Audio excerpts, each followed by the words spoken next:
Perfect. All right, Great. So we're ready. we are ready Okay. for roll call. Started recording. Good morning, everyone. Welcome to the UCAMC retreat. It is Tuesday, November 8th, and I will call roll. Cheryl LaGuarrie, Here. Trent Bush, Here. Ted Rockwell, Here. and Andrew Schumacher. Here. Turn it back over to our chair. All right, we have a couple of procedural items that we need to take care of. First item is approval of 2 minutes from the July 5th meeting and the September 6th. Did anyone have any items that they saw in either of these minutes that need changing? Ed? The term of my Vice Chair. well, just the actual term on the commission itself is incorrect. It's showing me as expiring in 2024, I think. That's true. And I think it's 2025 or 6. I'm not even sure. I want to point that out as something that should be corrected. So Lisa, please, can you follow up with John in the clerk's office and confirm the end date of Ted's term? Okay, Ted, I do have 2026. Is that what you're? It says 2024 here, but 2026 sounds correct to me. Okay, Yes. I'll just update that. Yeah, thank you. And I have two quick edits. On page 8 of the packet, it's the 7-5 meeting. There is a, let me find it. It says Shoemaker advised against this action. And can you insert after that at this time? Absolutely. Yes, that's a good add, Andrew. Thank you. And then on 9-6 on page 13, it's where it says Shoemaker said he doesn't like what the city council is doing. It's I saw that. Shoemaker said he doesn't like the reduction in the general fund contribution and would not support approving the budget if asked to vote at this time.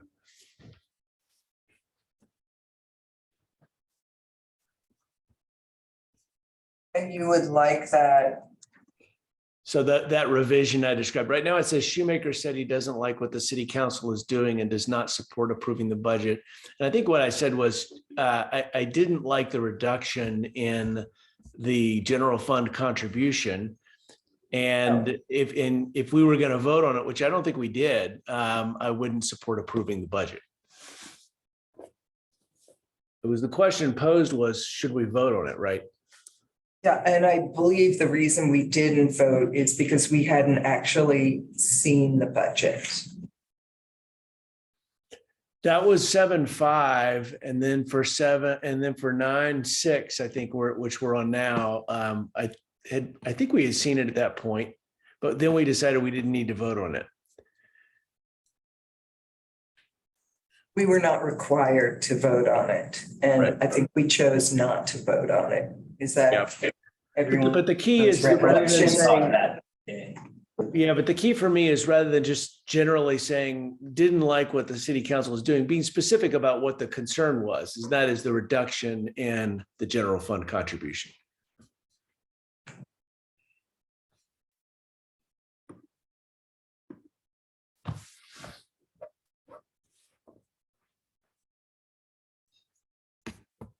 And other than that, I'm good. I make a motion to accept the procedural items with edits as proposed. I second. All in favor? Aye. And so that includes the proposed dates, everyone's. All right, great. Thank you.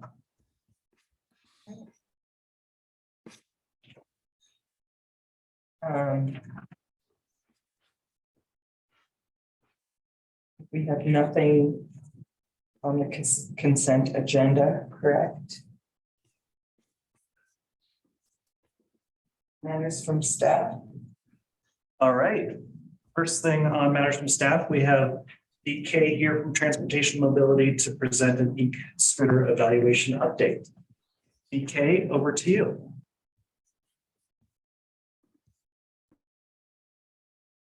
If you can, here it comes.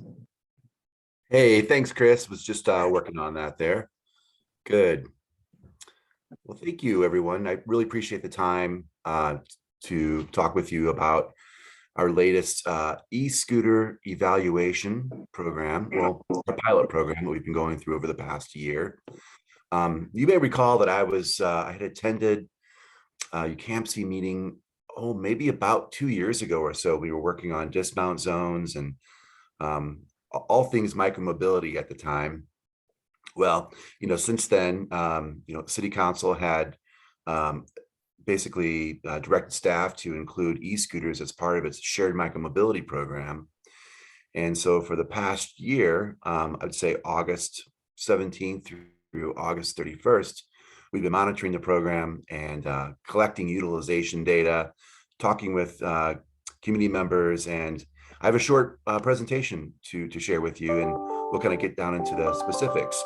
But I just want to, again, thank you for your time, and your input's really important to us as we move forward with formalizing the program. So just give me 1 second and I'll pull that up.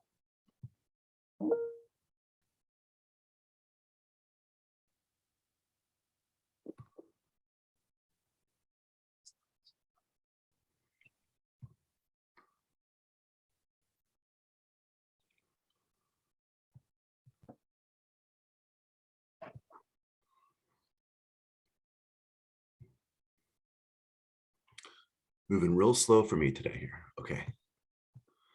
There it is. All right.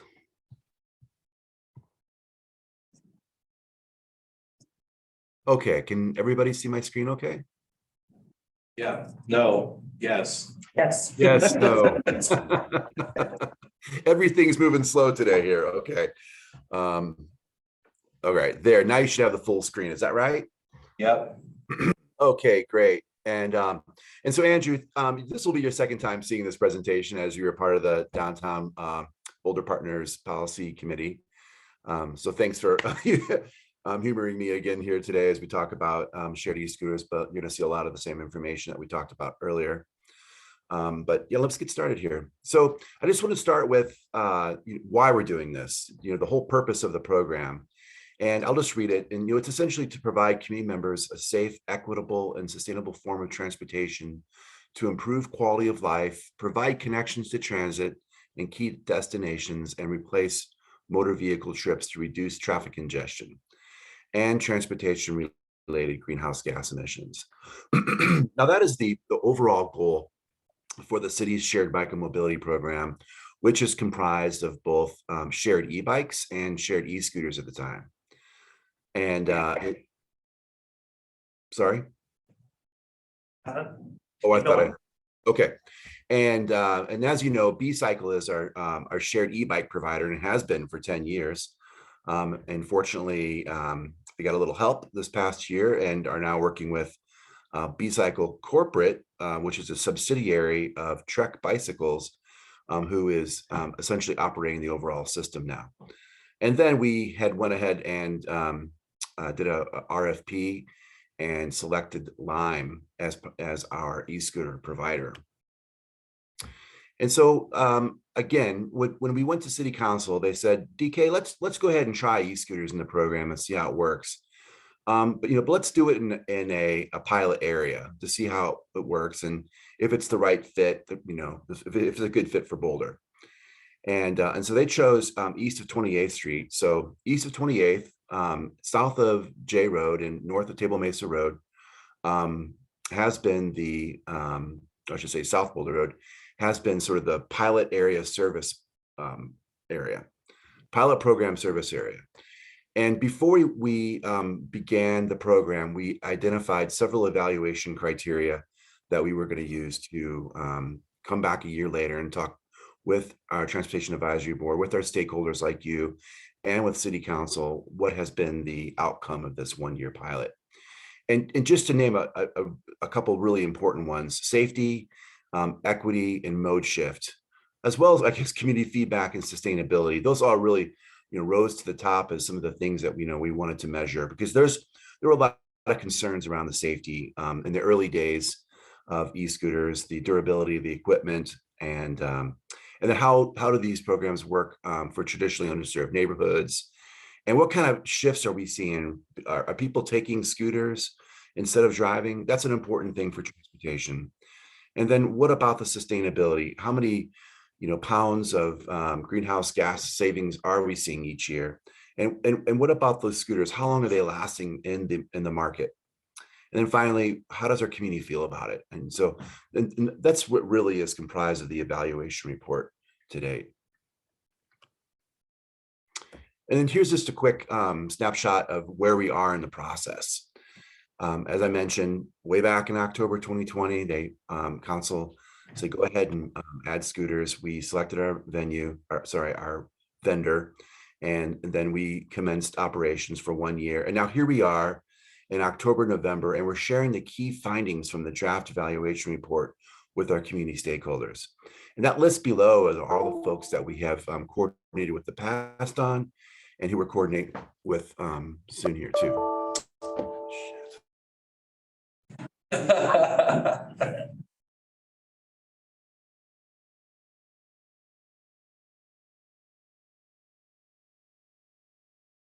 It's going great. Sound might have been your computer. Maybe you got a phone call or something? He's still on the call. If you can hear us, we can't hear you. Yeah.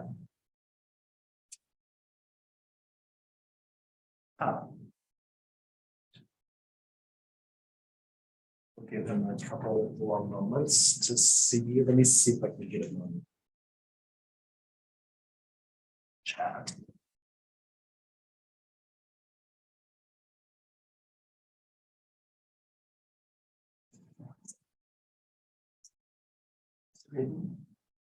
Fine. Yeah. I'm not. I'm afraid of the scooter. I've hit too many friends fall off of them. But I'm a bike guy. So. Not. I haven't. I live in Denver. I take them all the time. In Denver, you gotta really watch out for cars. Yeah, you will. Stay on a bike. I'm super interested in being able to ask. This guy's name is CJ? DK. The accidents, because it looks like a really low rate, but then 2 of the 4 happened on university property. And only 15% of rides originate there. So we're saying that 2 of the 15% that originated. The reality is, this amount of people that take it to the beach. I will. Absolutely. Maybe not double. I'm not speaking from personal experience. Well, but also, the pilot programs east of 28th and have a large student. Oh, got it. So they originally I'm just being on temp right now. those 2 accidents, or severe accidents, I still think it's a. probably came from. Can you hear me again? We can hear you. We can hear you. Yeah. Oh my gosh, so strange. I got completely kicked out of of Zoom here, but I am back. I'm so sorry for the interruption. Let me go ahead and get back from the current slide here. And so you can see my screen and everything too? Not yet. Not yet.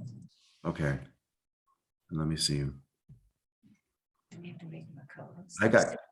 I got kicked out of Zoom on my end, and then We made co-presenter or co-host or whatever. No, okay. you are a co-host. Okay, and then here, let's see again. There we go. There you go. Okay, well, good morning. Hey, thanks for your patience with me with this snafu here. Let me get back to the current slide. My whole computer is moving really weird and slow today. So Okay, well, where I was, essentially, this is the list of stakeholders that we've been talking with, and a lot of folks have provided us with some really good feedback moving forward with the program. And so the next step here, after we talk with council in December, is to take our proposed next steps and then integrate those into the program to formalize operations, essentially. And that'll happen in first quarter of 2023. Okay, now what are we seeing out there? So obviously we've been out in the field monitoring this. You know, the dockless nature of the e-scooter program lends itself to some challenges. There's also some benefits to it. I'll start with the benefits first. The benefits is that from a convenience factor for the user, you can get to your destination, almost to the front door of your destination. And you can always find an e-scooter that's closest to you. But the trade-off is that a lot of the times the scooters are not parked well. And so they're left in places that impede the sidewalk or multi-use path. And what is of most concern is when they block the sidewalk for people with disabilities.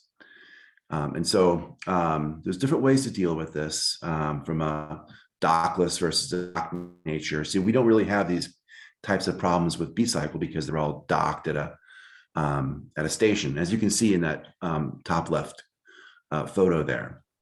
Now, those e-scooters that you see there are deployed, and they're deployed there on a daily basis. And so they're parked in that manner.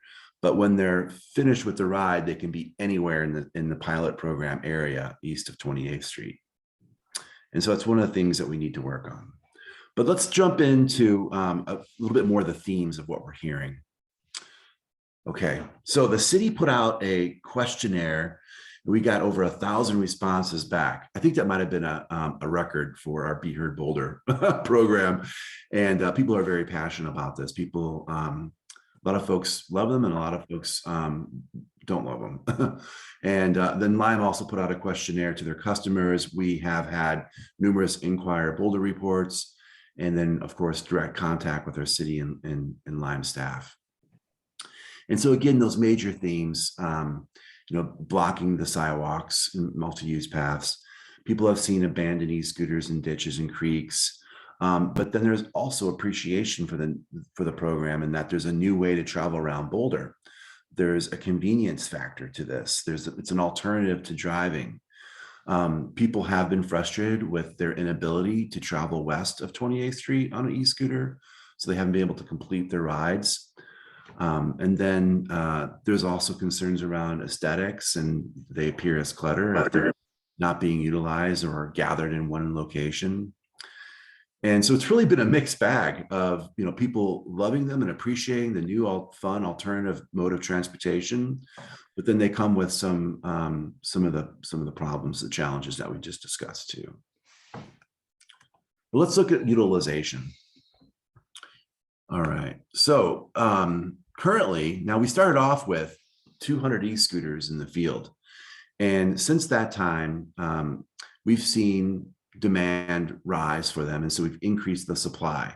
We have a demand-based cap methodology associated with the program. So when they hit a certain number of rides per device per day, Lime is able to increase the number of e-scooters in the market to satiate that demand, to provide that supply to meet demand. And so currently we've got 300. And so over that past year, from August 17th, 2021 through August 31st, 2022, we saw 115,000 trips or 117,700 miles traveled. Overall, through the course of the year, and this includes, obviously winter when rides are much lower, and you can see that spike there in that graph below, the dips in the valleys, if you will, or the spikes in the valleys, where during the winter, the utilization goes way low, and then it begins to creep back up with spring. And then when school gets in session, there's a spike again. And so students are definitely comprised of many of the users for this program. And so throughout the course of the year, we see about 1.5 rides per device per day. This is actually not bad for a city like Boulder, where we do have colder months. And for a long time with B-Cycle, there were times that we were lucky to see one ride per bike per day. So it's not bad. So these are really short trips that people are taking, as you can see. They're about 1 mile. E-bike trips are typically about 2 to 3 miles. And so people are really using this for these short trips to and from campus, to get to the grocery store, to run errands, for fun. There's a recreational value to this as well. And then over the course of the year, there was about 26,000 pounds of greenhouse gas savings. And that's the equivalent to that is about burning over about 1,300 gallons of gasoline. Just to kind of give you the context of how many pounds of greenhouse gas emissions that is. And then, again, one of the most important criteria here that we were looking at was the safety piece.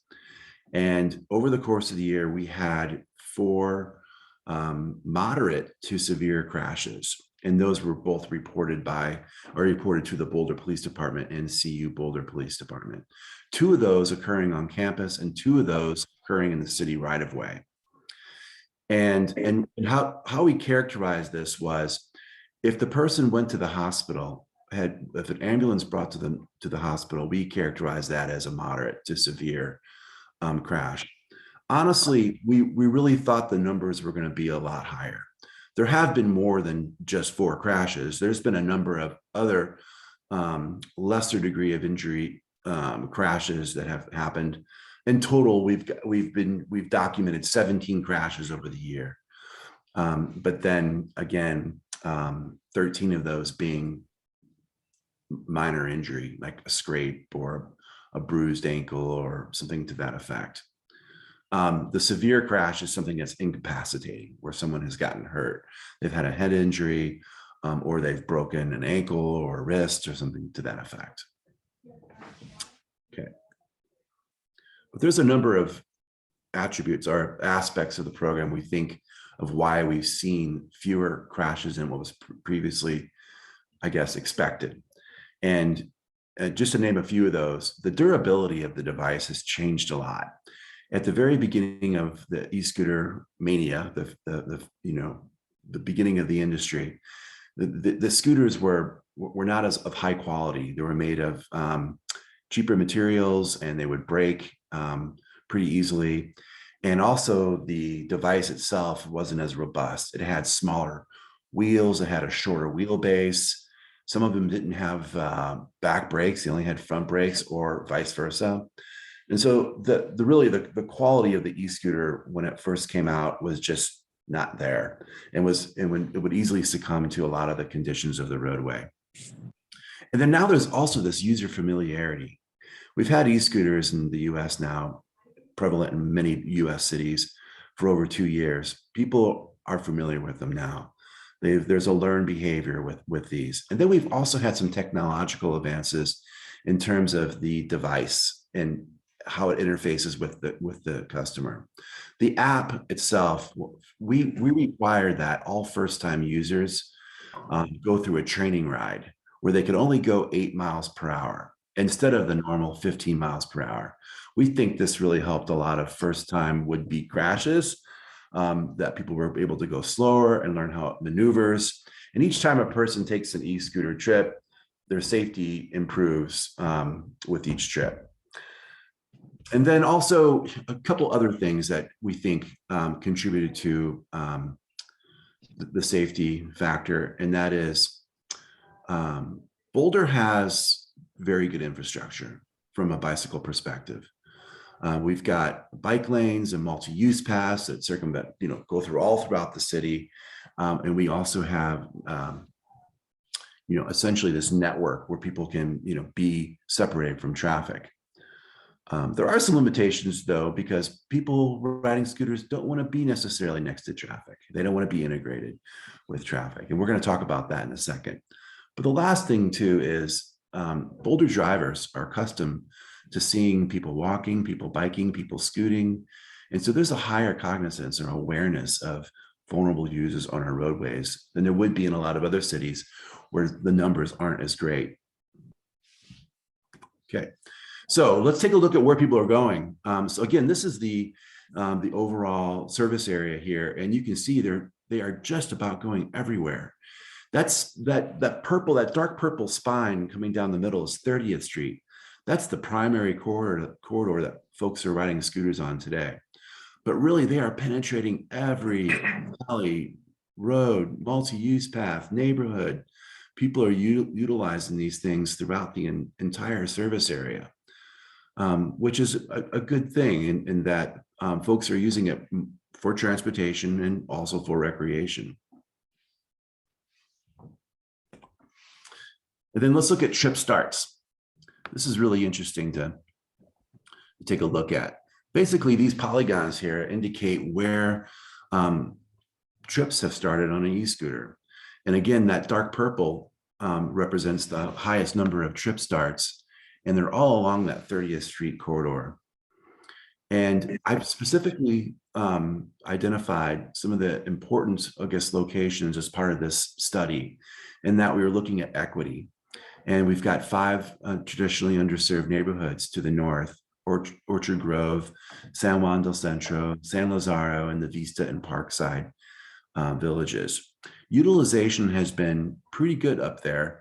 It's difficult, or it's hard to discern if people who are actually living in those neighborhoods are using the device. However, it does indicate, though, those trip starts are happening within those neighborhoods.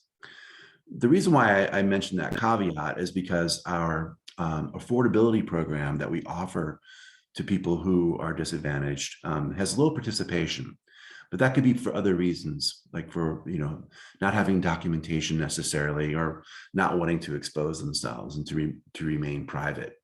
They can still use the app and they can still use the service, but it's been low.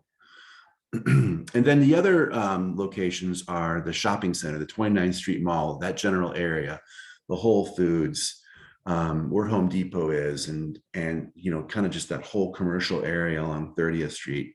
That's a major destination. If I was to show you trip ends, it would look very much like the trip starts. That's why I'm not sharing it with you, because there's not too much of a difference because of those trips being only 1 mile in nature. And then the other 2 areas of emphasis that we wanted to focus on was the impact of CU Boulder, recognizing that the demographic of user was typically someone who's younger, white and affluent. And that's what we've seen in other cities. A little different here in that the primary user is below the median income level here, and we think that's attributed primarily to students. And so what we've been finding is that there's a lot of back and forth between CU Boulder East Campus and CU Boulder Williams Village area. There's a big activity center over there too. There's a lot of shopping and restaurants and dining and whatnot, coffee shops, and so that's a major pull. But what they're trying to do is get to main campus. And so at the beginning of the program, we saw a lot of scooters that were getting stacked up on Baseline Road, right at the 28th Street overpass. And line would go out and then rebalance those scooters. And so we know that they are trying to take that scooter to get from Willville over to campus, and then in between East Boulder campus and to the main campus. There's a lot of shuttling back and forth that's occurring there. All right, now let's talk about a little bit about the mode shift. This is, again, like I mentioned, an important thing from a transportation perspective.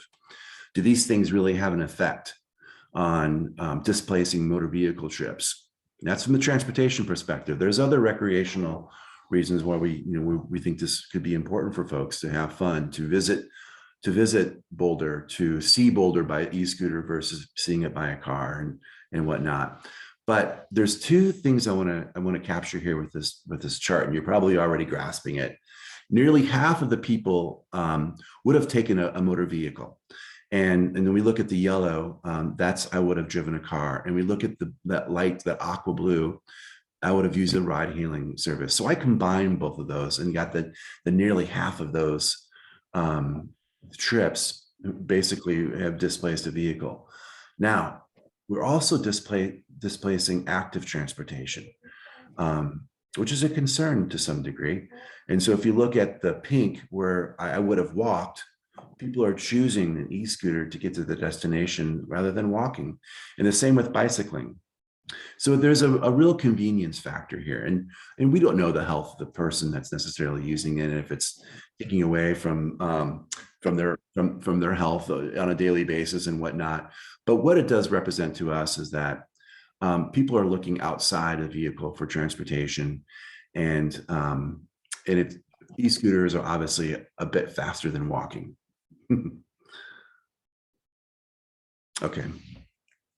And then we looked at where's everyone riding, and you'll see that so participants were able to respond to multiple choice here. That's why you see the high numbers here. And so 206 people said that they often ride in bike lane. A lot of folks will ride on residential, low traffic streets. And then a lot of folks ride on the multi-use path. But then there was about 147 people who rode on sidewalks. And right now, the vehicle code prohibits people from using electric vehicles on sidewalks. And so if they responded with saying they rode on a sidewalk, we asked the people why. And these are the top 3 reasons. Essentially, people feel exposed. They don't feel safe in a conventional bike lane. They feel that they are vulnerable to distracted drivers and just don't feel comfortable. And so they ride on the sidewalk where it's more protected. There's also this convenience of being able to travel bi-directional on one side of the street if you're on a sidewalk. So if you have a destination that's close to you, well, you're not going to probably go across the street, hop in the bike lane, travel the direction you need to go, cross the street again, and to access that destination. You're just going to stay on that side of the street and go up the sidewalk. And then again, sometimes people complain that there was not a bike facility at all on the street. Okay, so I'm just about wrapping up here. I just want to reiterate kind of where we are in the process. And then I just have a few questions for you to help inform our proposed next steps. And here they are. Are there any observations from the pilot program you'd like to share? And do you have any suggestions to refine the overall e-scooter program? Thank you for your time.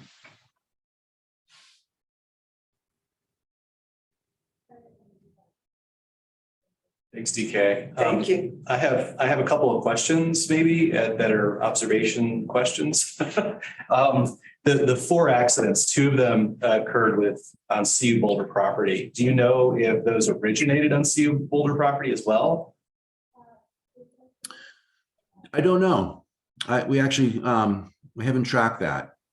If they, it's a possibility. It could be a combination.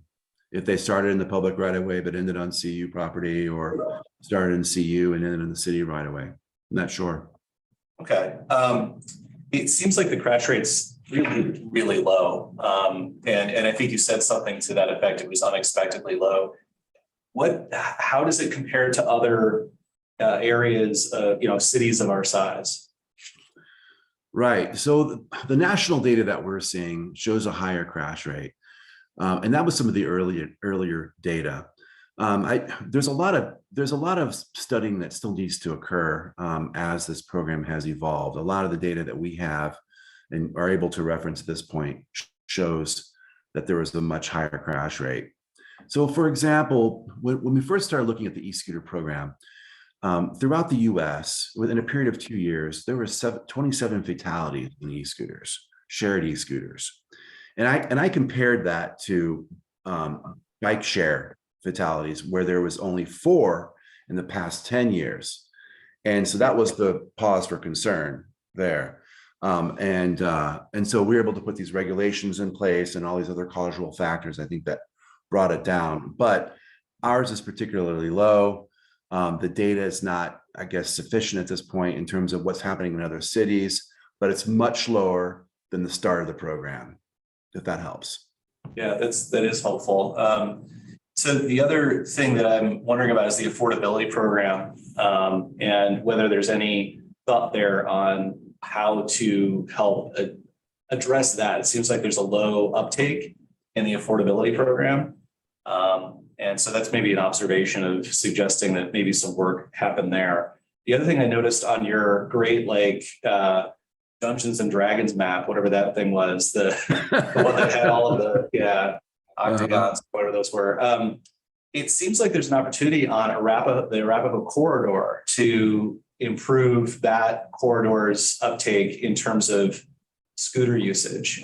There's some light purple out there that could be a great connector to the other, East Boulder, campus, as well as 29th Street Mall. So there's just another observation there. But as it relates to the hill, the reason I'm asking about whether it originated on CU property and whether those accidents were something, and then also pairing it with the observation that people feel more comfortable on sidewalks. If this gets deployed in other areas of the city, like the hill, I think that's something that will need to be addressed. One thing I observed in the way that people are answering the questionnaire about how they use the scooter is that they're not necessarily seeing the rules as applying to them. We have a long history of bicycle rules in this town, and bicyclists are known to make sure to stay in their bike lane and signal and all of these things. It seems like because they're scooters, somehow there's a less of an understanding that the rules apply. And so I would imagine if we deploy in the hill where there's a really young population, that will continue to see that kind of behavior. And so while I'm really in favor, the numbers look amazing in terms of number of car rides reduced and the amount of carbon emissions that we'll be able to reduce. I do have some concern about that particular population following rules appropriately, not doing things that might be unsafe. And the observation, I guess, for you would be there may need to be an uptick in public education, or I'm not even sure what, that maybe that's your job, is to figure out how do we address the safety issues combined with, the fact that there are rules in place that should be followed for these kinds of vehicles. So I did a lot of talking. I'm sorry. No, thank you. And I'm not sure who was speaking. What was your name? Ted Rockwell. Hi, Ted. Yeah, thank you for that comment. If you don't mind, if I do talk a little bit about that, because that's something that has been on our minds and something that we're looking at, because we call these sensitive areas, if you will. So both the hill, the whole central area, general improvement district, parts of CU, these are sensitive areas where, e-scooters on sidewalks could present an issue to these locations where there's high pedestrian volume. So there's a trade-off from being in the street to being on the sidewalk where you're impacting pedestrians. And so while education is going to get us someplace, it really, I think our best ability to manage the program is through geofencing. So these e-scooters all have a little GPS device located within them, and they govern basically where those vehicles can be operated. We can lower the speeds on them. Like right now, the max speed limit on an e-scooter is 15 miles per hour. We can bring that speed limit down to 8 miles per hour if we need to. And we can also restrict where they're able to go. Now, what you're looking at on the screen here is the University Hill Bike Dismount Zone. And what we thought what we would consider is creating a restricted riding zone that's very similar to the dismount zone. And the challenge here is that we want people to be able to go through, but we don't necessarily want them to park within the zones and access the sidewalks. You see, the geofencing, while it helps, it's not accurate enough to discern what is a street and what is a sidewalk. So you have to create these larger zones where the e-scooter might be able to travel through, but a user would not be able to end their ride until they're in a designated parking area outside of that zone. And nor would they have power to the scooter when they're in that particular zone. So our challenge is, well, how do we get people from main campus through College Avenue and then be able to park on the residual or on the peripheral of the hill, just as an example, without them being able to ride their scooter, have power to their scooter on the sidewalks, because we know that if we do, people will use the sidewalks, and we want to avoid that altogether. So we're working out some ways in which we can geofence these devices, allow access through, penetration through, but not give them the ability to park or operate in these sensitive zones. And of course, then the education would be on top of that, but a lot of that will be governed through the technology. Thank you, DK. We have, I have to shorten this portion. I did have one quick question. There was mention of kind of a breathalyzer component that's being thought about. And I just wanted to bring that up, as I'm not sure how that would work, but I do have a concern about people consuming too much alcohol and getting on the e-scooters and the safety. Trent, did you have any observation you wanted to You make? kind of answered it with the geofencing, for sure. I mean, I think there needs to be a real consideration of the steep part of the hill. Absolutely. Just knowing what we used to do when we were kids, like Yeah. the bombing the hill kind of thing. Yeah, You'd want to definitely control it, and also with the steep corners and then there's upper hill. And people go down on bikes. So, you know, if it's not completely clear, you don't know, especially in front of you. So I think there's a real safety concerns around there in particular. Yeah, and I do want to speak to Ted's education piece. I think as we have walkers, we have more higher speed e-bikes on the sidewalks and the scooters. I think we do require an education component, especially with a lot of the younger folks and the combination of all of those things to keep our walkers safe, as well as drivers too, that might unexpectedly encounter high speed scooter. But thank you so much for this presentation. It's great. thank you. I really appreciate the time. We've just wrapped up the evaluation report, and we have some proposed next steps. I'll send this to Chris and team to share with you to review. You can kind of see where we're heading, and I welcome any additional input along the way. As we perform proposed refinements to the expansion area and we look at the hill, I'll be in touch with Chris about what kinds of refinements that we are making, and he can voice them to the board. And then he can be our conduit in terms of operational considerations. And then I'm also happy to return within the next 6 months, depending, and we can, or even sooner, whenever you'd like me to come back, I can. And we can talk more about how we can optimize this program that suits the needs and it creates a safe environment for the people living and working in this area. Thank you. Thanks, DK. Thank you very much for your time. Appreciate it. Have a good day. You too. We'll see you later. Thank you. Okay, thank you. All right. The other items from staff are related to the ULI TAP grant application. A draft was provided in your packet. We would love to provide the commissioners opportunity to provide some comments. The application is due, November 11th. later Yeah, this week. So we'll submit it by the time Thursday, yeah.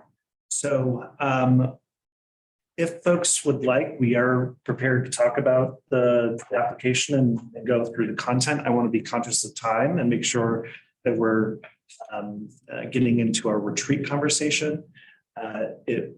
I guess the first question is, would you like us to dive in more to the content, or did you have a chance to review the draft, and are you prepared to provide comments? I read through. Yeah, the draft. I read through it, yeah. Andrew? I saw yes. Okay. Yeah, I read through it. Oh, great.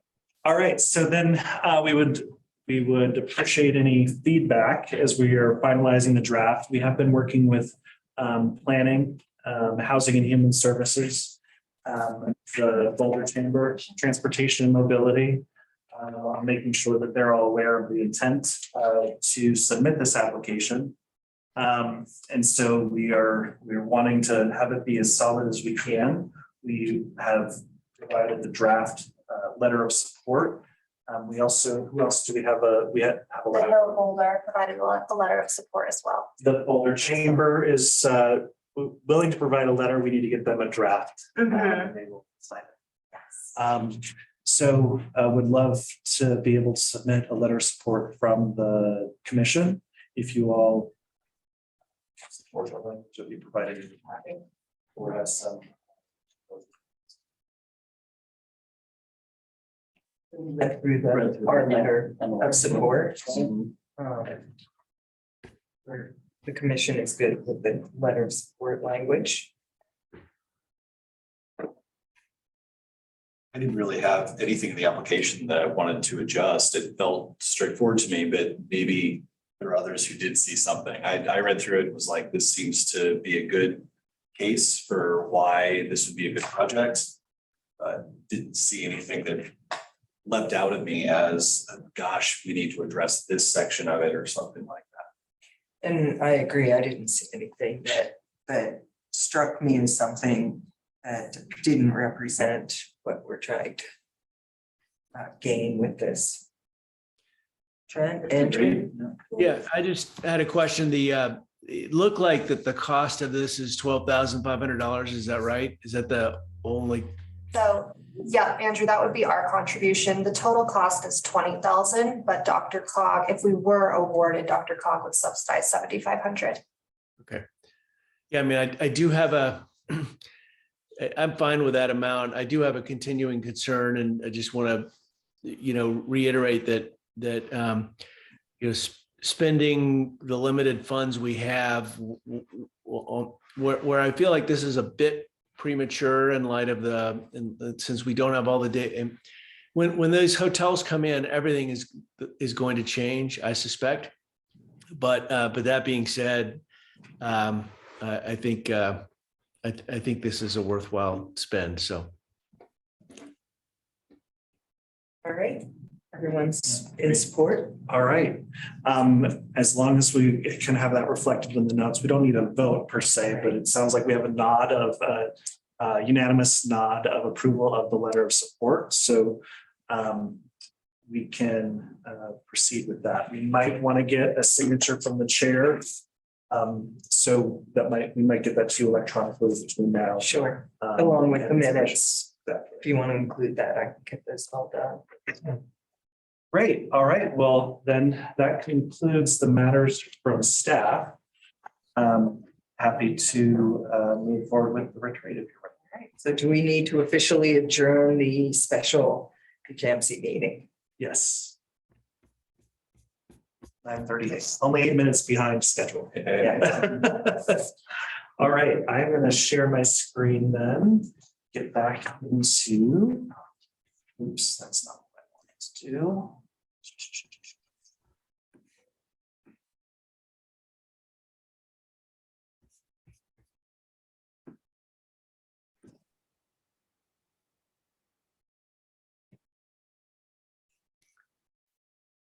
I want to get caught up where we are in the agenda. Madam Chair, do you have?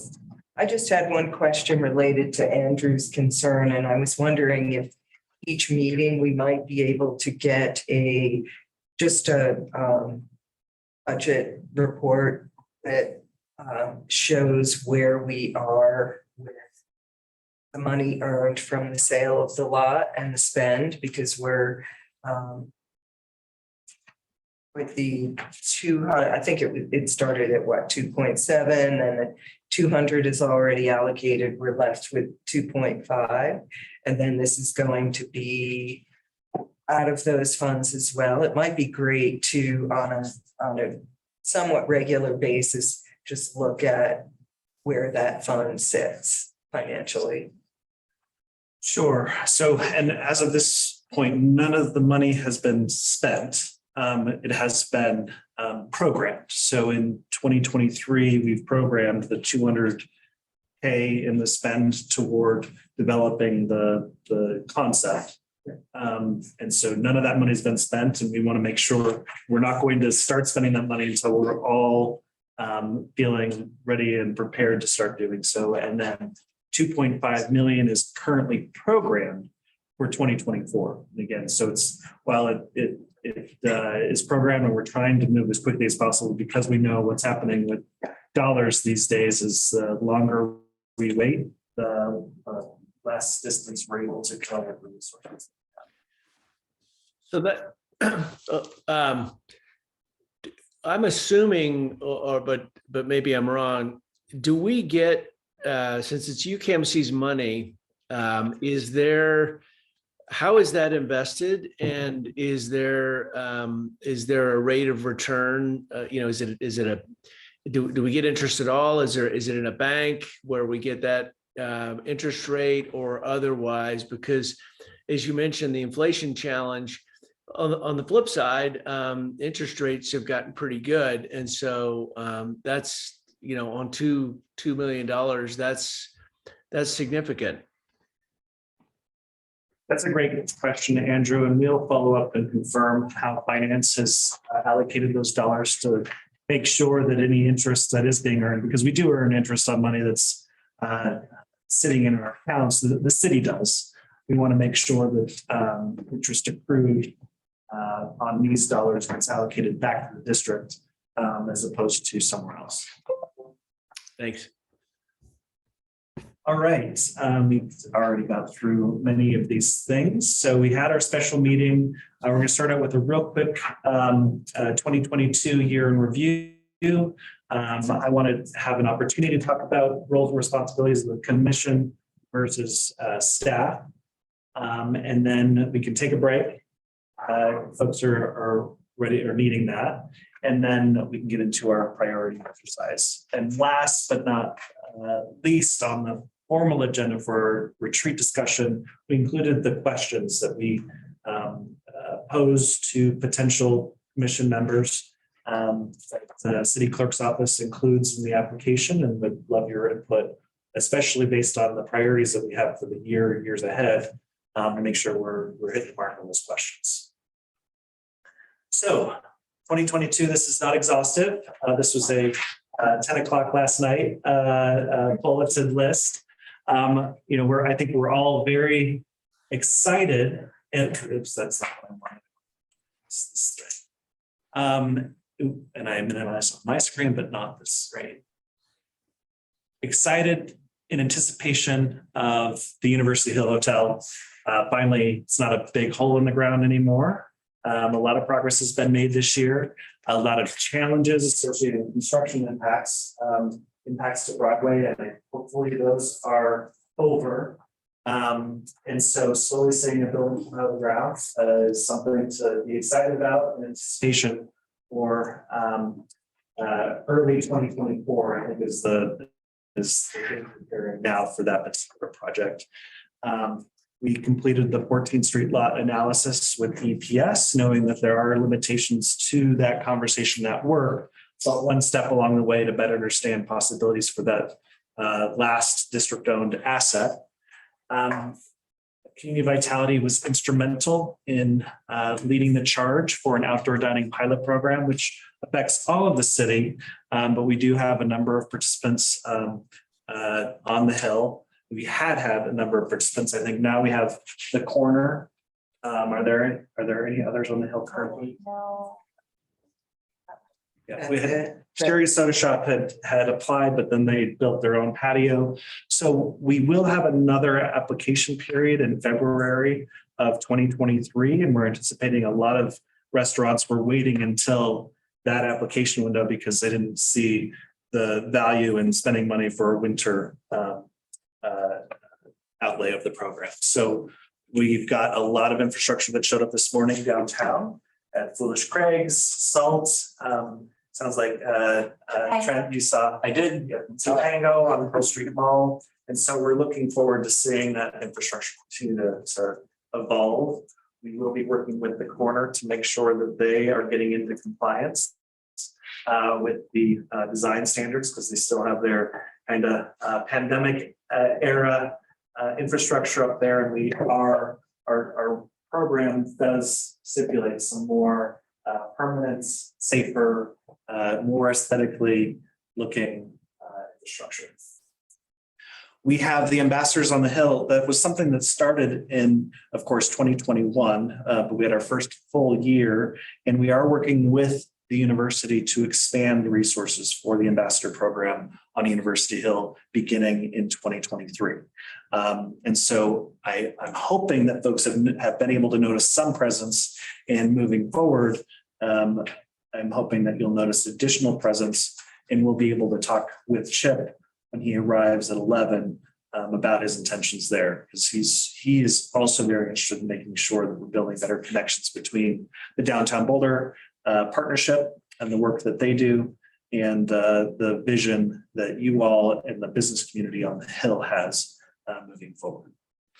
We were able to secure $20,000 in support for the Hill Boulder Merchants Association through ARPA funds. Did I get that amount right? No, I think it was 10,000. It was, yeah, we had already had budgeted, and then our 2023 request is 20,000. So we are in the adjustment to base and the ARPA conversation that we have here with council next week.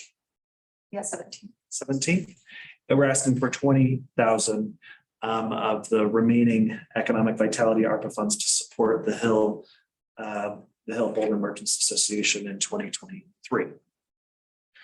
The Hill landscaping project at long last is underway.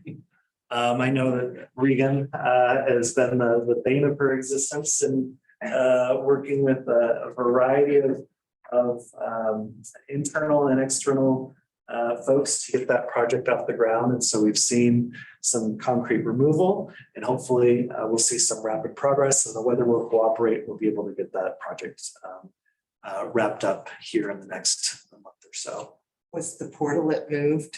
I meant to look It yesterday. did move. I don't It did know move. exactly where it moved to, but I know it's no longer In right front of directly. the It's at yeah, the far door. west. It's the far west end of that Right. blocked off I area. meant to look at that. Yeah. the other We day, had but- really hoped to not be staging all of those concrete blocks on the hill. We were working with CU, and if we would have been able to get this work started, we had space identified in the Grandview area, but since on the last note, the CU Conference Center, we are told groundbreaking very likely will be happening in December. And so they needed us to not be using their space as that work is underway, and they're now targeting mid-2025 open date for the CU Conference Center. So that is my real quick, high-level overview of all of the things that have been underway on the Hill, and we'll continue to want to build upon and think about as we move into 2023 and identify our priorities from here. So with that, I want to get into a conversation regarding the roles and responsibilities between the commission and staff.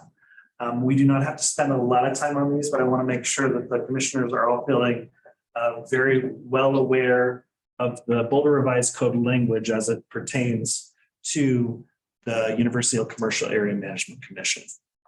There are three primary roles that are communicated in the Boulder Revised Code, and that is one, that you all provide recommendations to the City Council when they are acting as the Board of Directors of the General Improvement District to provide parking and related improvements for UGen. I think we spent a lot of time in that zone, so I don't think that's news to you. But I want to make sure that we're all on the same page. Second, an addition in the mid-'80s, I believe, was adding an advisory role to the City Council regarding the overall health and welfare of the commercial area and immediate adjacent areas. And again, I think that we do spend a significant amount of time thinking about and working to communicate to council issues and concerns in that area. And finally, there is a requirement that you recommend, or one of the tasks or responsibilities is to recommend a budget to the city manager, and therefore the City Council and the city council acting as the board of directors of the general improvement district. And I know that this year there was some hesitation there based on some challenges with the general fund transfer and overall the shift from our old way of doing the budget to OpenGov. And so our goal on the staff side this year is to make sure that you're all feeling much more comfortable with, first of all, how we report the budget to the community via the OpenGov platform.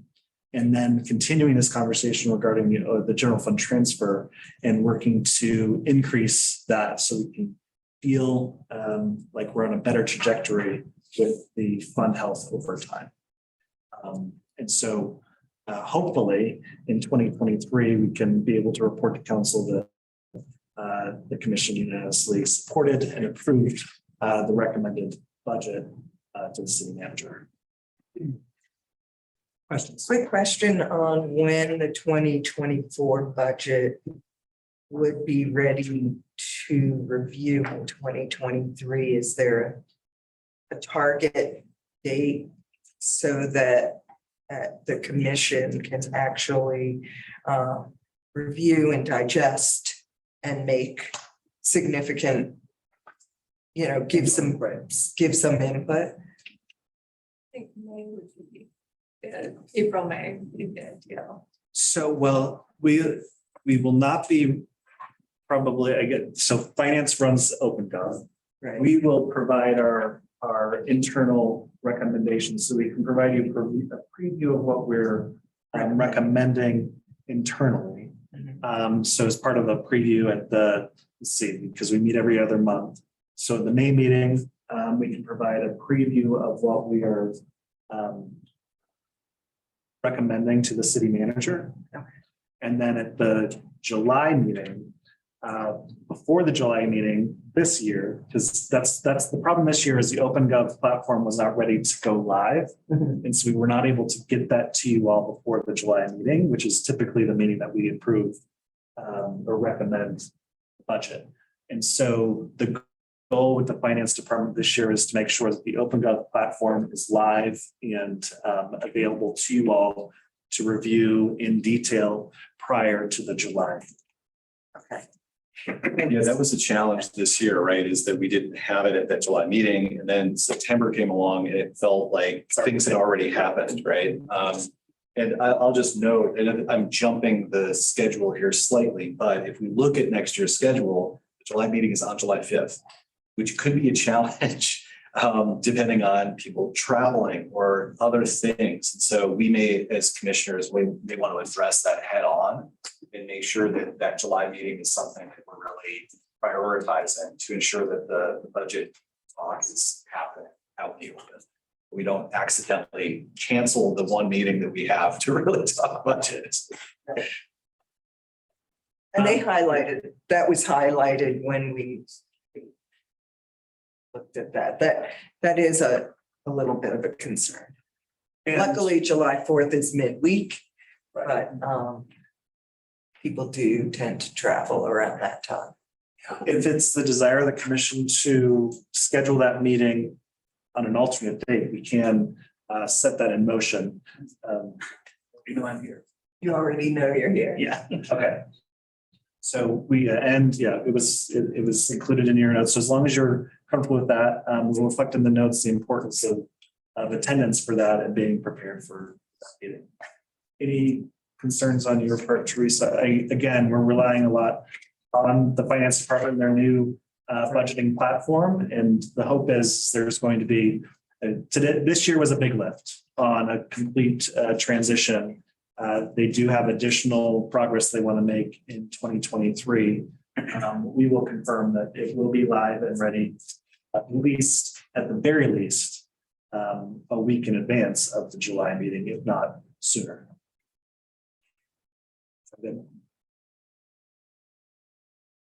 All right.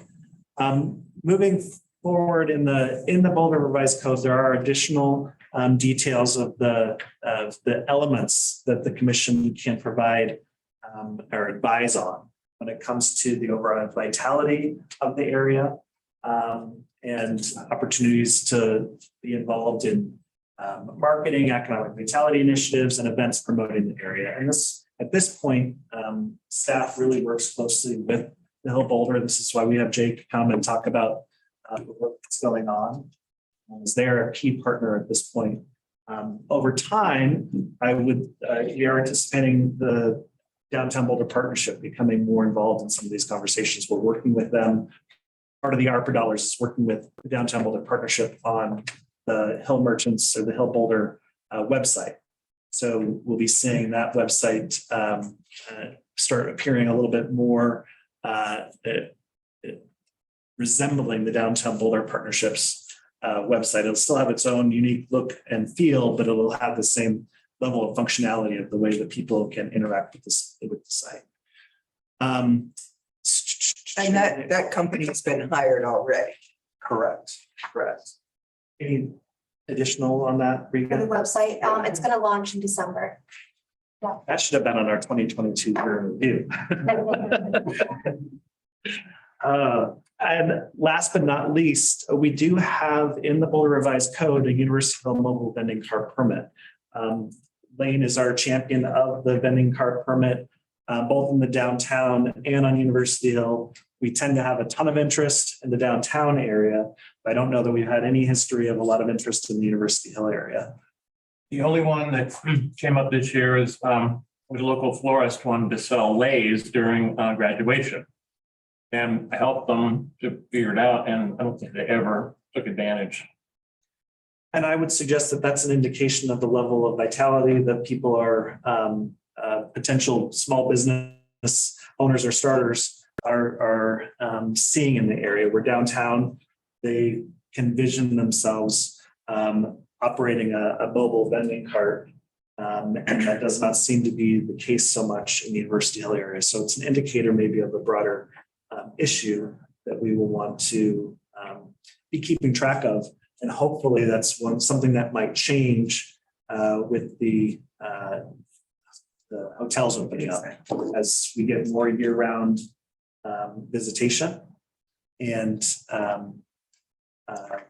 more activity with more time of the day. Quick question for you, Lane. These are permanent permits, or can they be temporary? Say around Dead and Company weekend for the Hill, if people wanted to do a 2 or 3 day permit or Well, parents' weekend. that would or- be a special event permit versus a ongoing vending cart permit. So special event would capture a vending cart on the sidewalk. So the vending cart is actually an annual program. It obviously tends to be heavily done summer months. And in our permit, it actually states that like May through September, they need to be out at least 4 hours a day for 5 days a week. Okay. But so, yeah, what if there was to be a Dead and Company pop-up, they would need to file for a special event permit, say like on in the Hill Event Street area. And then every one of those vendors would have to have a City of Boulder sales and use tax license. And the difference there is there is a cost for the mobile vending cart permit. It's a greater cost than there is for a special event permit to do something on more of a one-off. They still need to be licensed to do business in the city. Right. But yeah, as Lane suggested, this is a more longer term thing. It was a business that wanted to be out there more regularly. This would be the avenue that they would go. Right. Just a quick, this is not for, I just throw this out for Cheryl and others to think about because it came to mind. But I think this year, last year with Dead and Company, I don't think they had that normal vendor area set up at CU for whatever reason. And I'm not sure why that was. But the Hill might think about, since it's a 3-day concert this summer, inviting what they call Shakedown Street to the event center area. And so anyway, I throw that out. And I don't know. Andrew, Go ahead. You're echoing exactly what I had in my head too, that there may be a real opportunity since the university, what was happening in the past is the university was like selling parking spots for the shakedown thing to happen. And I think that it got a little out of control in the final year of it because people were like selling liquor literally like out of their parking spots. But there may be a real opportunity there to invite the crafts people, if you will. There's a lot of people who do their own kind of T-shirts and stickers and stuff, right? Year one, we, as I think, I don't know, we didn't do it as part of the Hill Boulder, although I think the Hill Boulder was a little involved. We closed the street and we had crafts. We closed 13th Street and part of College, and we had music. We had a drinking area for adults and a lot of crafts people. We could certainly get involvement from the Hill Boulder. It was a pretty heavy lift for just Z2 to make happen.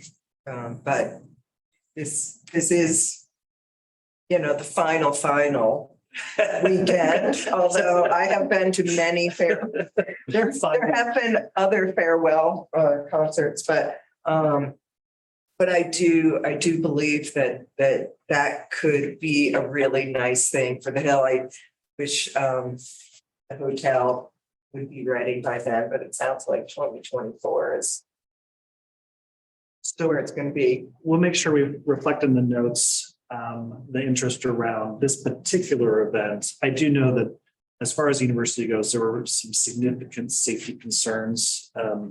2 years ago, there were, I think we counted 7 overdoses, medical emergencies associated with illegal behavior in the unsanctioned Shakedown Street. And so they just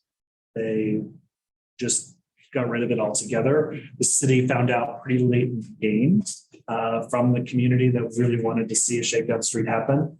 And we were not in a position to support getting something more formal. And we do have Deputy Chief Redfern here.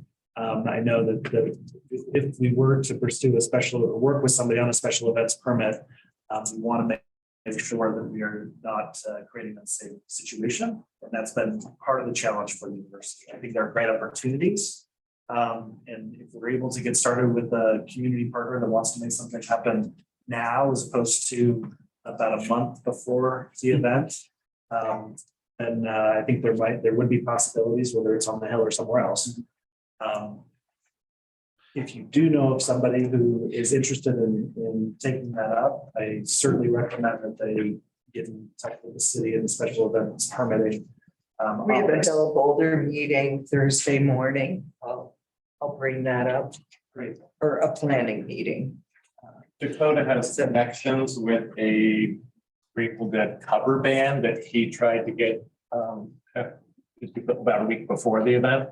So that might play in. And then, as you mentioned, CU actively prohibited any kind of shakedown street, and they went so far as to buy up the local church parking lots so that it wouldn't happen at Yeah, I saw that. St. Aidan's or whatever. So then they actually were resourceful enough to get a contract with the Millennium to host it in their parking area. And after some outreach from our city attorneys and our finance department explaining to them that if they weren't licensed with the city, they would be in violation, they then withdrew. So. Well, we have the 14th Street lot. We can definitely, sell that for the weekend to CU if they'd like to use that as a shakedown area. Might be easy money for us to have an asset making money during that period without having to shut any streets down. So again, well, I think we get back to, if somebody wants to take that on, they need to be starting as soon as possible. There's an opportunity to create a fun and well-run, to the best of anyone's ability, event. And Just a heads up on this. We had a meeting about, I don't know, 2 or 3 weeks ago with CU.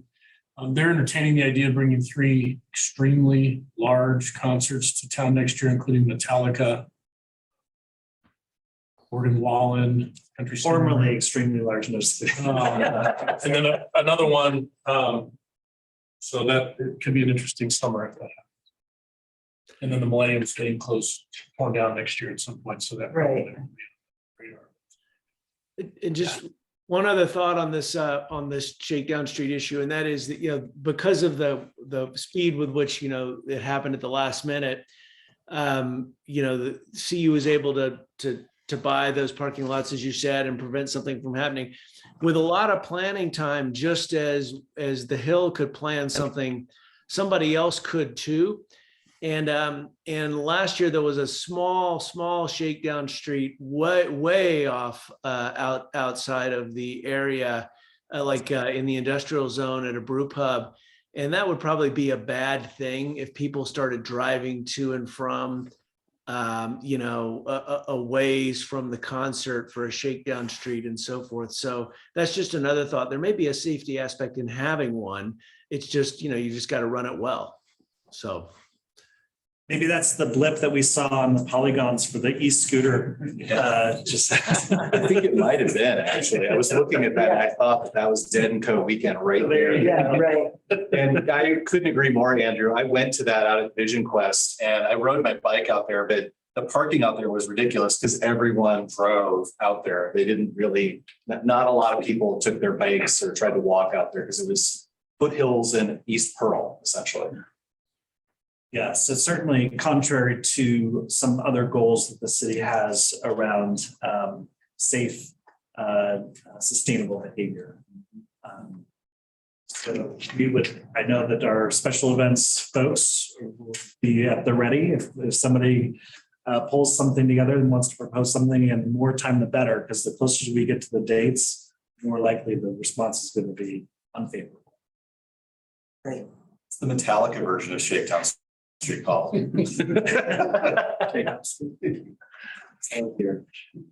So some additional language in the Boulder Rise Code around the role of this specific commission is making recommendations for the creation and maintenance of data, studies, and information concerning the commercial area in order to support and enhance the sustainability of the district and the commercial area. So this is related to the EPS work and other. We do keep and collect a bunch of data related to parking, and then of course, sales tax data specifically for the commercial area is a primary indicator of how things are going on an vitality front. And then occasionally we'll do specific studies as you've at least seen in the past, particularly Cheryl. I would love to have all of the past studies dumped into that. I think, Andrew, you might recall that there have been so many studies, sidewalk intercept studies for many, many years, that it would be interesting to see how things have changed over time when the district was very active and where it is now and where we hope it will be in the future. And I think since the district and the city have spent so much money on studies over the years, and ideas for the sustainability, the financial sustainability of the district, it would be great to have all of that living in one place.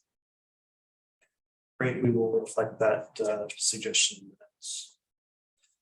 Additionally, the language in the BRC suggests that the commission coordinates with the commercial area merchants, business and property owners, as well as other stakeholders, residents, students, and CU in topics related to transportation, parking, urban design, economic vitality, promotional activities, communications, and quality of life improvements. Again, I don't think this is a surprise to anybody on the commission, but just wanted to make sure that we're calling it out as we're going to get into our priorities for 2023. When it comes to the city, we are all here to provide support to you all in accomplishing and meeting your obligations to City Council in your advisory role, including compiling information, outreach to stakeholders, training, and these types of interactions, and managing our contracts with consultants like EPS or whoever we're working with in the future, or possibly rely on the TAP grant to perform those studies and analysis to support the priorities of the commission. Further, when it comes to the results of all that work, when we've done studies, it's been related to those topics that the commission has input on. Our role is certainly related to the very last one, maintenance of any of the above described types of facilities and improvements located in the public right of way when it comes to our parking facilities, acquisition or lease of land to provide those access facilities, other facilities related to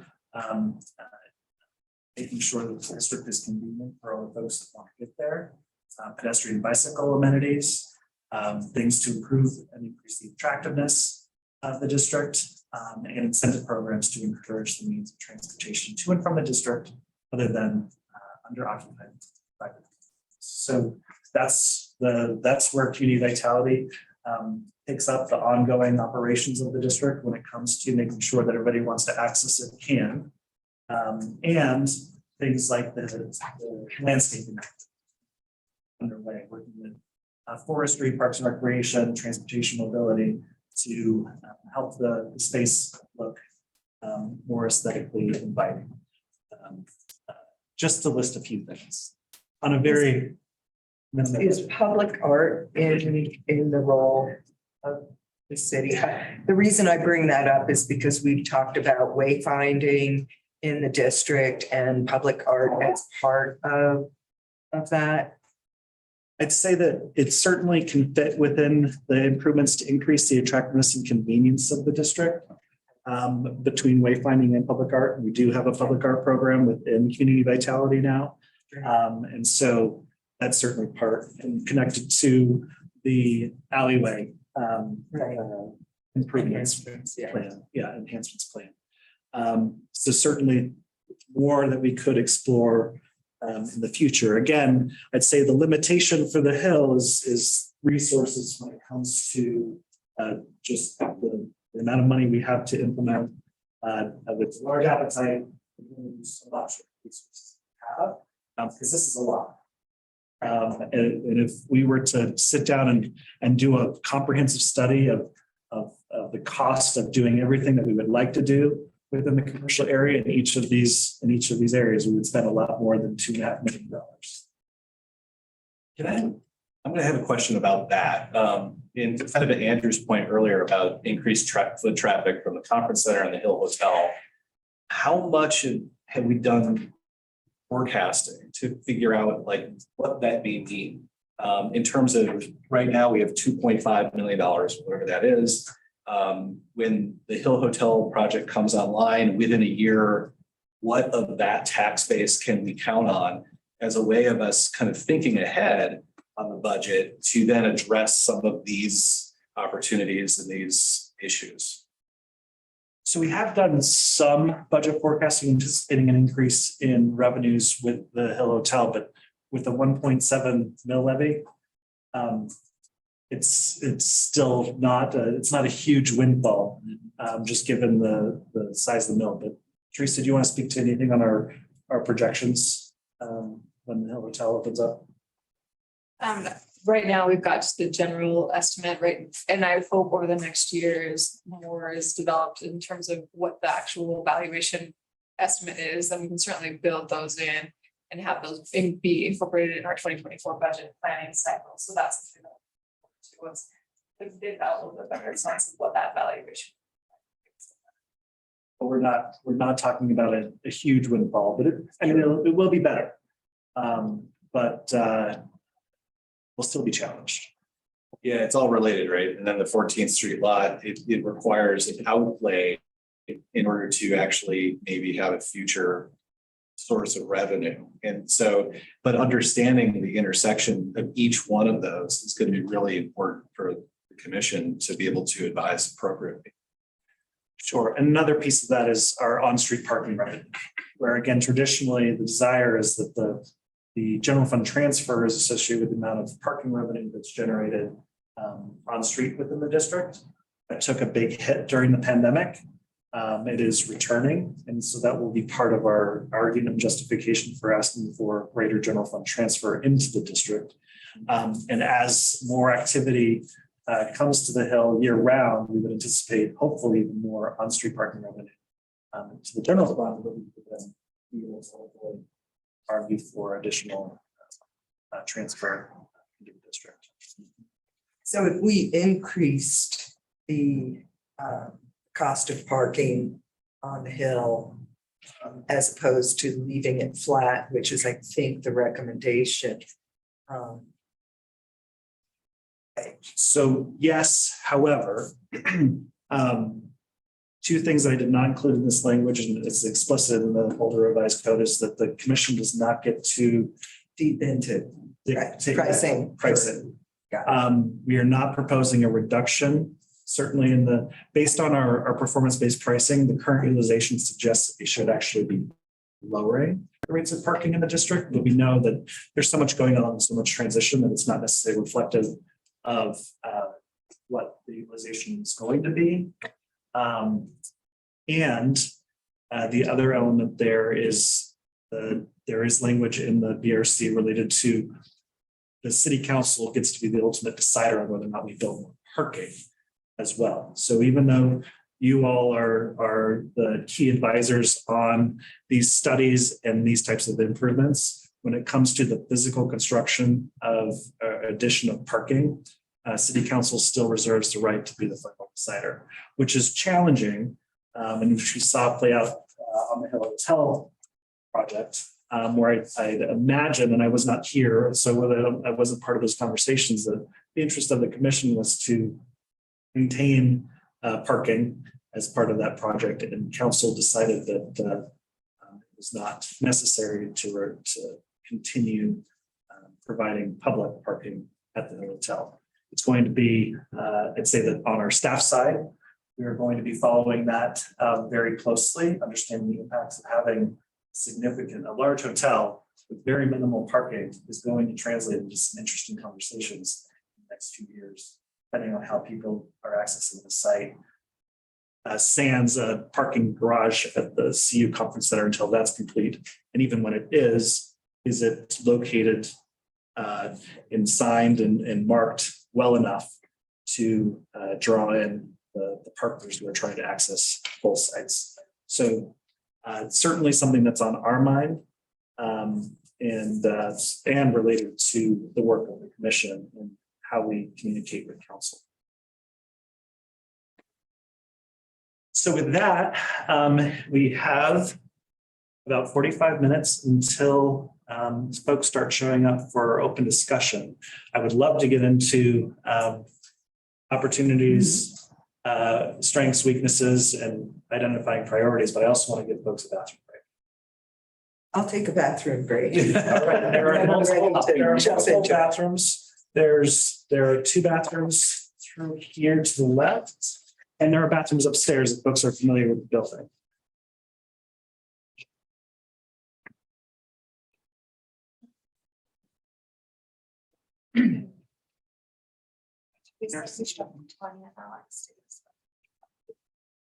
Who's paid in infrastructure fees?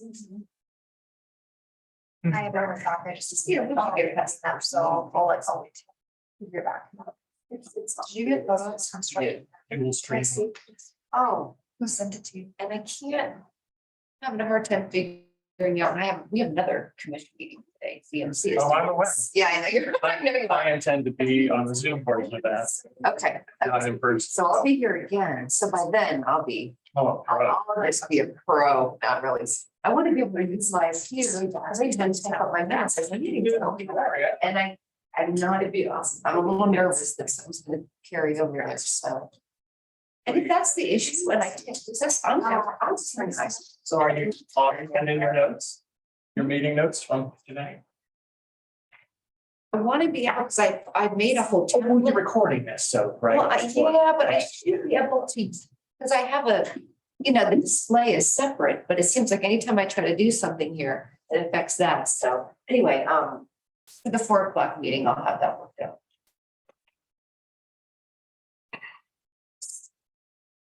That's my shop. The Sioux events meeting I was on, they actually did. No. That is because the athletics wants to put on more big concerts. Made such good money. I'm used to, The magical unfortunately used elixir. to not sleeping. Oh. that one. At least 2:30 to 4 o'clock in the morning. Fun time. Yeah. Nature of the beast, I guess. Yeah. Like, it's.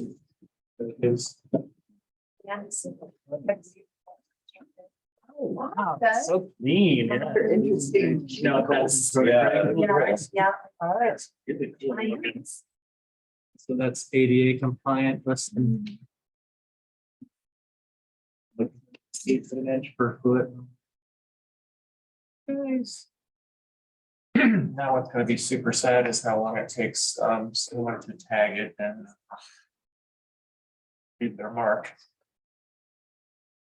And with their DNA.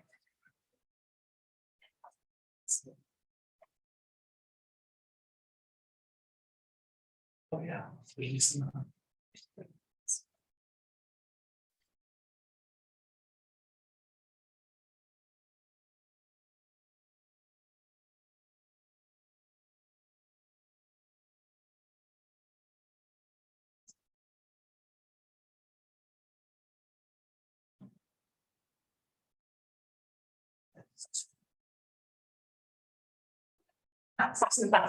Oh, my goodness.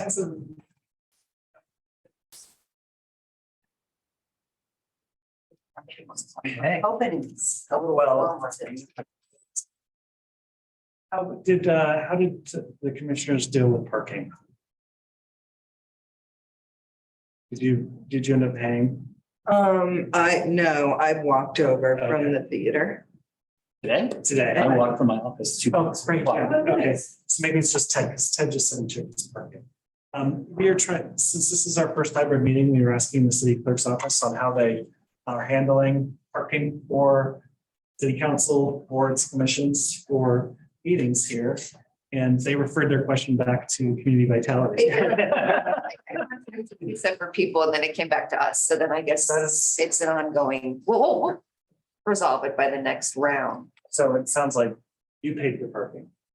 No, Oh, you not today. No, I rode my bike. Oh, so we don't need, no, we didn't even need to worry about Yeah. it. Okay. So, but it's still a question for future commission meetings. Yeah. That is really hilarious if they come back to us. We'll just park at the 14th Street lot and walk down. How about that? You can take your lime scooter down. Yeah. Eventually. I mean, it's like the 14th Street lot, how much do we make in a month parking there? And whether or not we could, in one event, sell spaces for vendors and such and make a month's worth of revenue. I mean, I wonder, I don't know what we make in a month in a lot there, but I think it depends on the time of year. there's that. For sure. Yeah, I'm And sure, I'm always parking there mostly at night, yeah. but I'm sure it would curdle the police's ear to hear this, but gee, should we throw like a college party there, right? Like a sanctioned event that has, limited entry with, while we're waiting to figure out what we're doing with the lot, you use it for other purposes and try to, generate revenue in the meantime. As long as we're not impacting, again, the main function is accessibility. So we want to make sure that if we're activating a space, that we're not then creating a parking access issue elsewhere in the neighborhood that we're gonna hear about later. Sure. That would be my only. CU has their own lot to create. True. Which they will not, other than you. Sure, the FMQB got a huge exemption, but otherwise they will not allow you to take out their lot unless it's Oh, no, I wasn't talking about us doing it. I was saying like, And then the other thing is our spaces are $12.50 per space per day, so you're not gonna raise a whole lot of revenue from 14th Street lot. Well, how many spaces is there, Chris? Maybe 50? 42. I think the real issue is that we're relying on parking for revenue. And if city council's actively, we know that they're reducing traffic and parking, we've got to come up with other ways of making money for the whole district. all right, let's get through the commission recruitment questions. So that we can tick that off our agenda. Does anyone have anything they'd like to see added or have any issues with these 4 questions that are added to the questionnaire for commissioner recruitment? I don't have any issues with the 4. The 4th one, I'm wondering if, I'm just a marketing communications joker, and having people who have skill on the Hill Commission we'll lose Andrew in a couple of years. He has good legal skill. I wonder if there's any sort of question around what skills do you bring to the role, or, what do you envision your impact could be, or something like that. But I don't know if that's a bridge too far I've gone through this and it's a lot to answer. So I'd love to hear what others think about that. It was a lot of thought. My other thought was, and it can be, a numeric evaluation, but how many times in the space of a year do you engage on the Hill? Oh, Like, yeah. are you going to the Hill? I can't imagine that too many people would apply for this commission that didn't understand it, but I mean, I think that it's important to know how a commissioner, a potential commissioner is currently engaging with the Hill. I wonder if there's something along the lines of how is your experience relevant to the issues that are impacting the Hill, or something like Yeah, that. something, that gets to that answer, Mhm. but in a broader way. It's kind of the past. Understand their take on this, Right, exactly. yeah. Which I think a lot of it would be, if it's obviously a business representative, right? Then Right, but no, but if an it's at large, for sure, position no. would, I think, require a little more vetting Mhm. as far as. So is there any language that you would under this, what ideas and strategies do you have to achieve the goal? Is that where that might be broadened? Yeah, that's kind of what I was thinking there. In building on what you were saying, I wonder if it's, talking about the, relevance to the work, the future work you may be doing on the commission. So that we're tying together. It's tough for anyone coming in cold who may know what's going on the Hill to have specific strategies that are actually we can implement, right? Given headwinds, the economy, Sure. city, what we can and can't do. And so I wonder if, I don't know.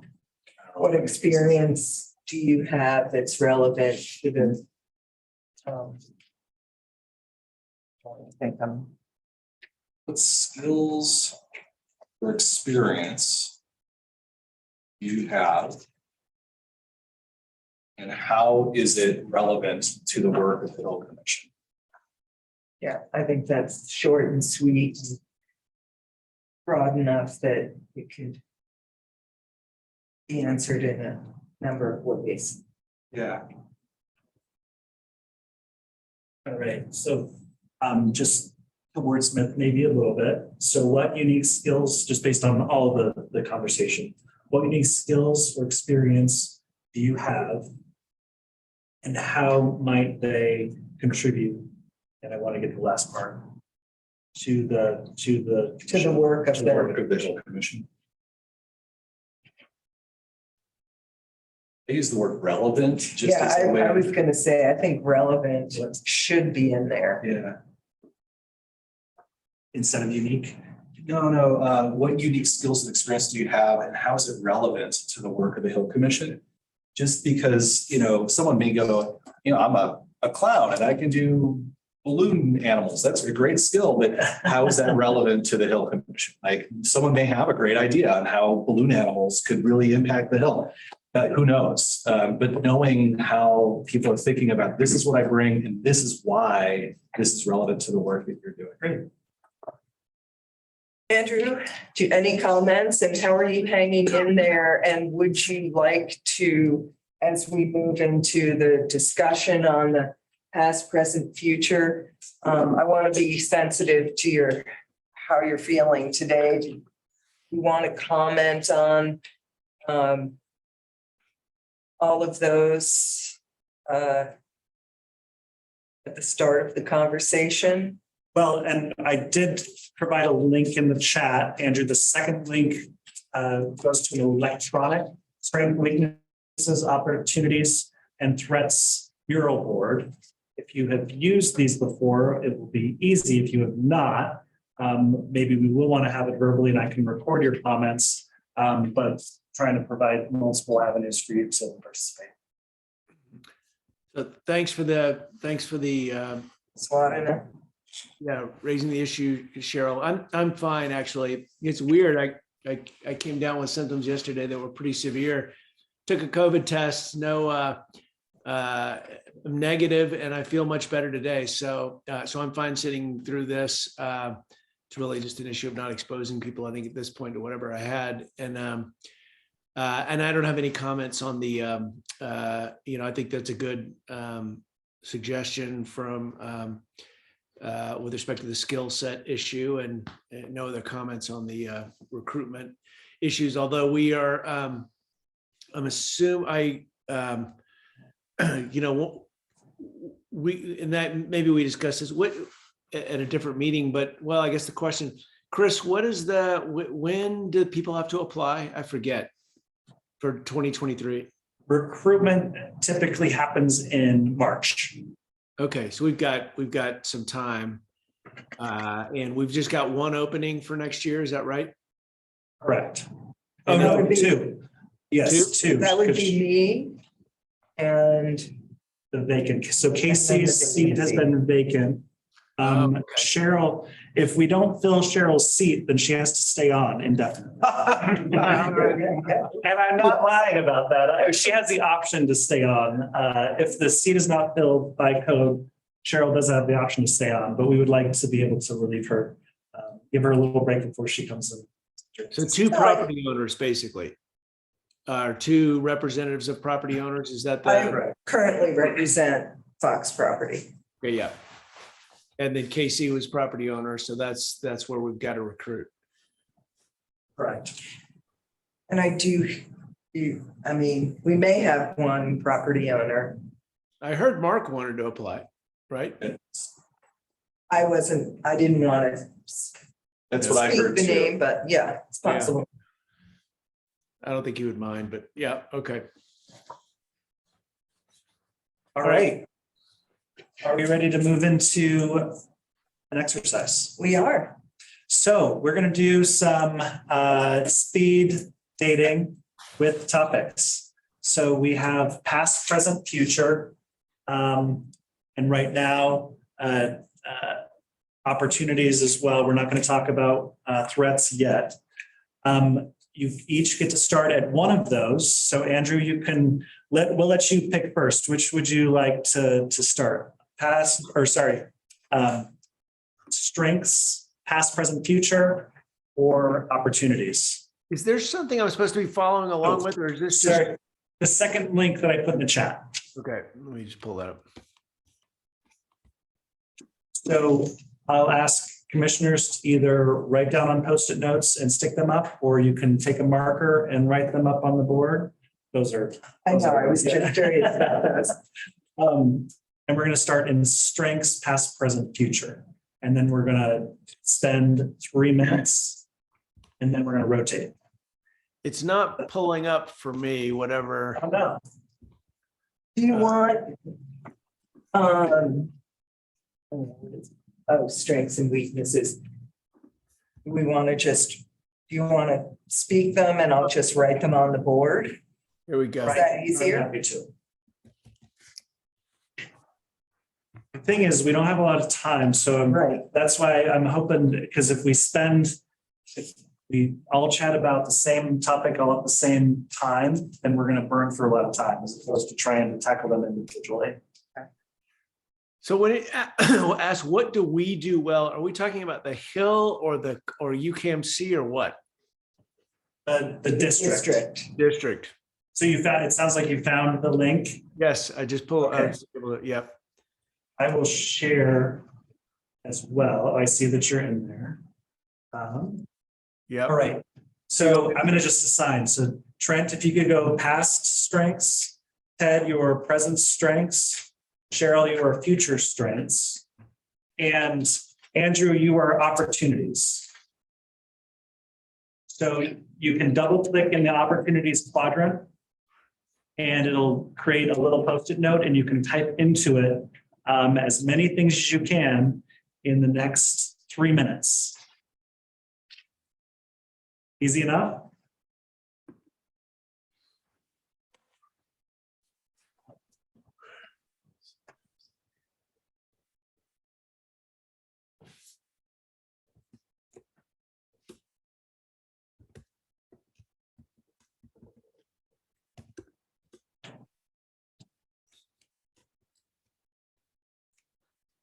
These are for future. I'm just going with hopefuls. Yep.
Thirty seconds.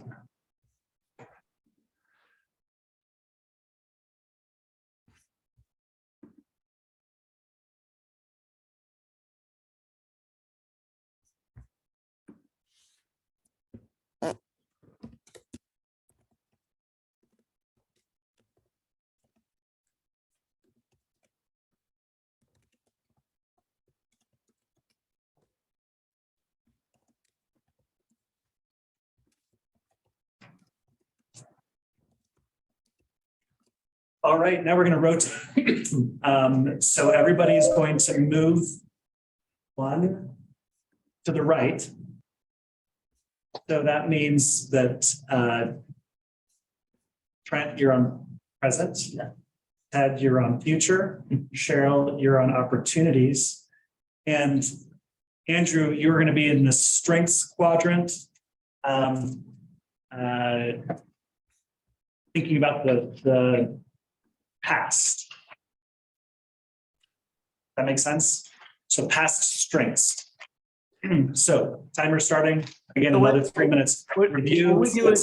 Were we doing all these on past, like opportunities? Was that just past or was that?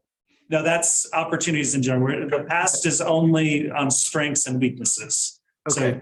yeah, since you're in your virtual space, we're gonna treat you a little bit differently, but be thinking about in strengths, past and strengths. Okay.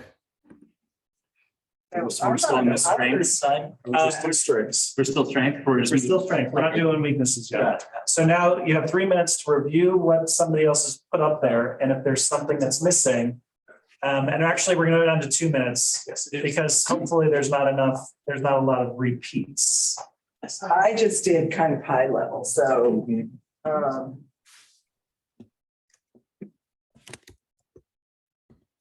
So Cheryl, I'll read out some of the opportunities that Andrew listed.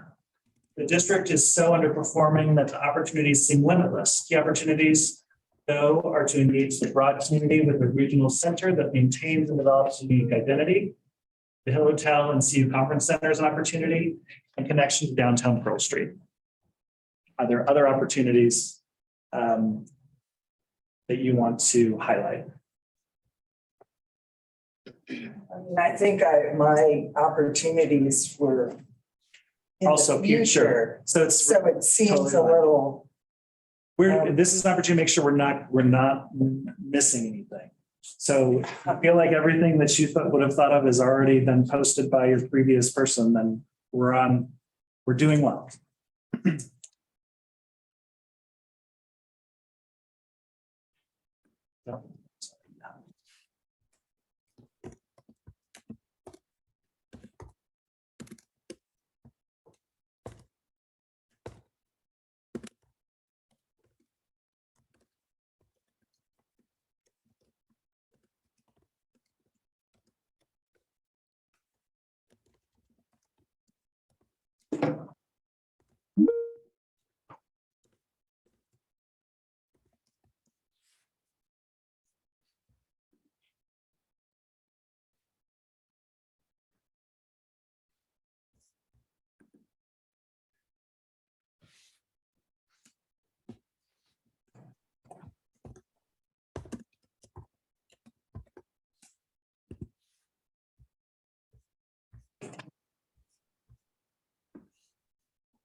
All right.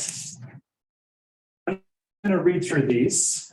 And now, Andrew and commissioners, if there's something that's missing, it's now, speak now or forever hold your peace. And then we're going to move on to weaknesses and threats. So past strengths, strong CU connection, CU connection with events and sports highlighted, family events, diversity of experiences and businesses, retail anchors in the past, including Kinsley, Orvis, Boulder Mountaineer, Aspen Leaf, U-Bikes, High Wheeler, Ross Shivers, and Wave Rave. Connectivity with downtown, Chautauqua, CU, etc. Central locations, CU downtown, Chautauqua. Heritage/history, music, outdoor retailers, outdoor in general. Ski, snowboard industry, bikes, local population, hill familiarity for life, progressive culture, leading city, youth energy, funky, 3-2 beer, past strength. I like funky. I have written down 3-2 beer. Oh, here it is here. Welcome, Maria. Well, thanks. We're You're doing your thing, guys. Don't let me interrupt you. we're doing a World Cafe report on strengths, past, present, and future on the Hill. Is there anything missing from the past strengths? Affordable housing. You want to put, you got it? I got it. All right. Yeah. Andrew? No, I think I didn't hear mine, but they were covered by others that were identical. In fact, I almost put down 3-2 beer as well. The pendulum swings. Boulder could bring back 3-2 beer in the country.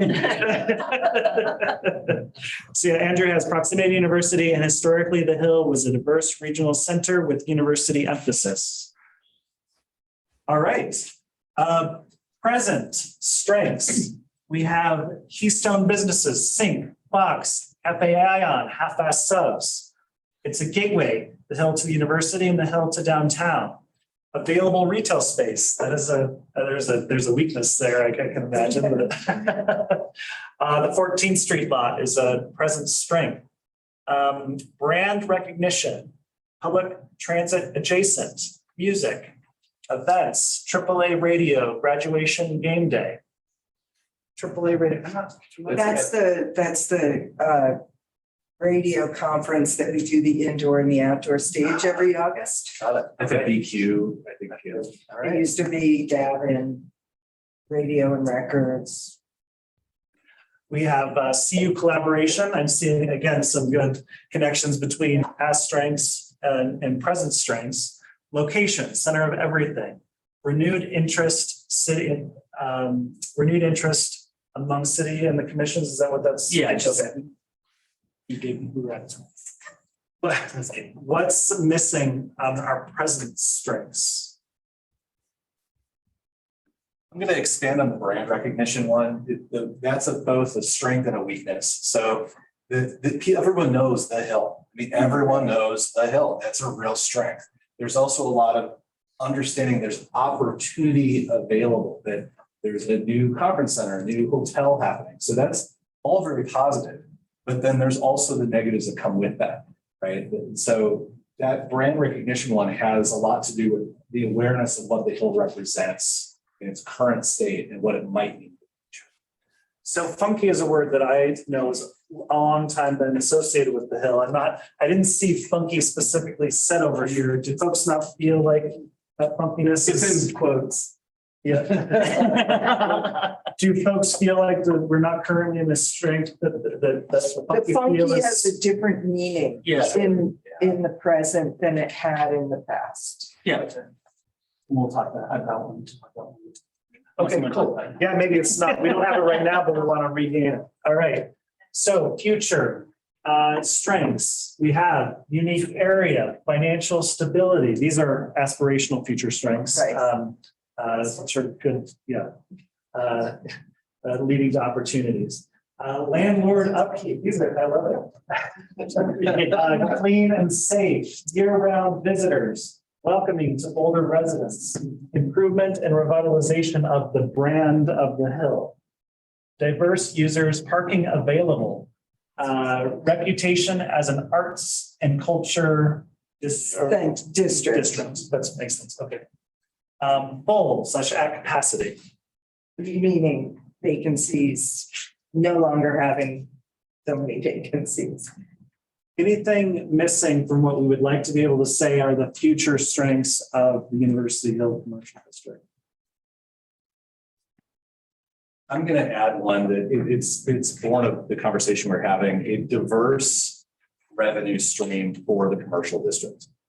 That's an aspirational strength that we really need to aim in that direction. If we rely on parking forever, it's going to kill the district.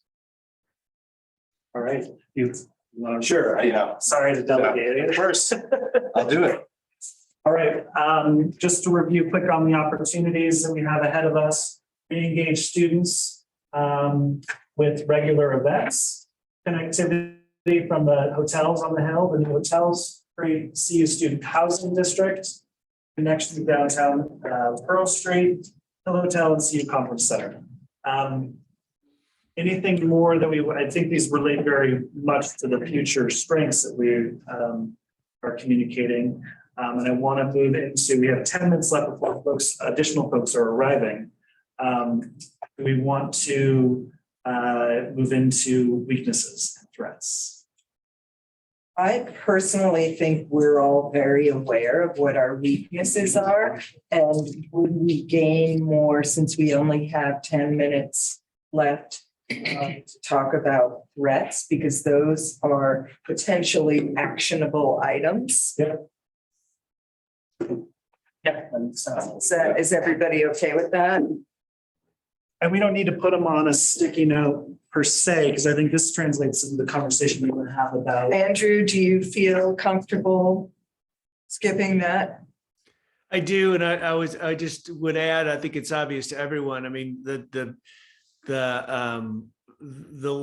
level of consensus on these items is pretty amazing to me. I mean, everybody understands I think what our opportunities and challenges are, and so I think that's a positive thing. So moving that into maybe not threats, but our 2023. Oh, Hi, Andrew.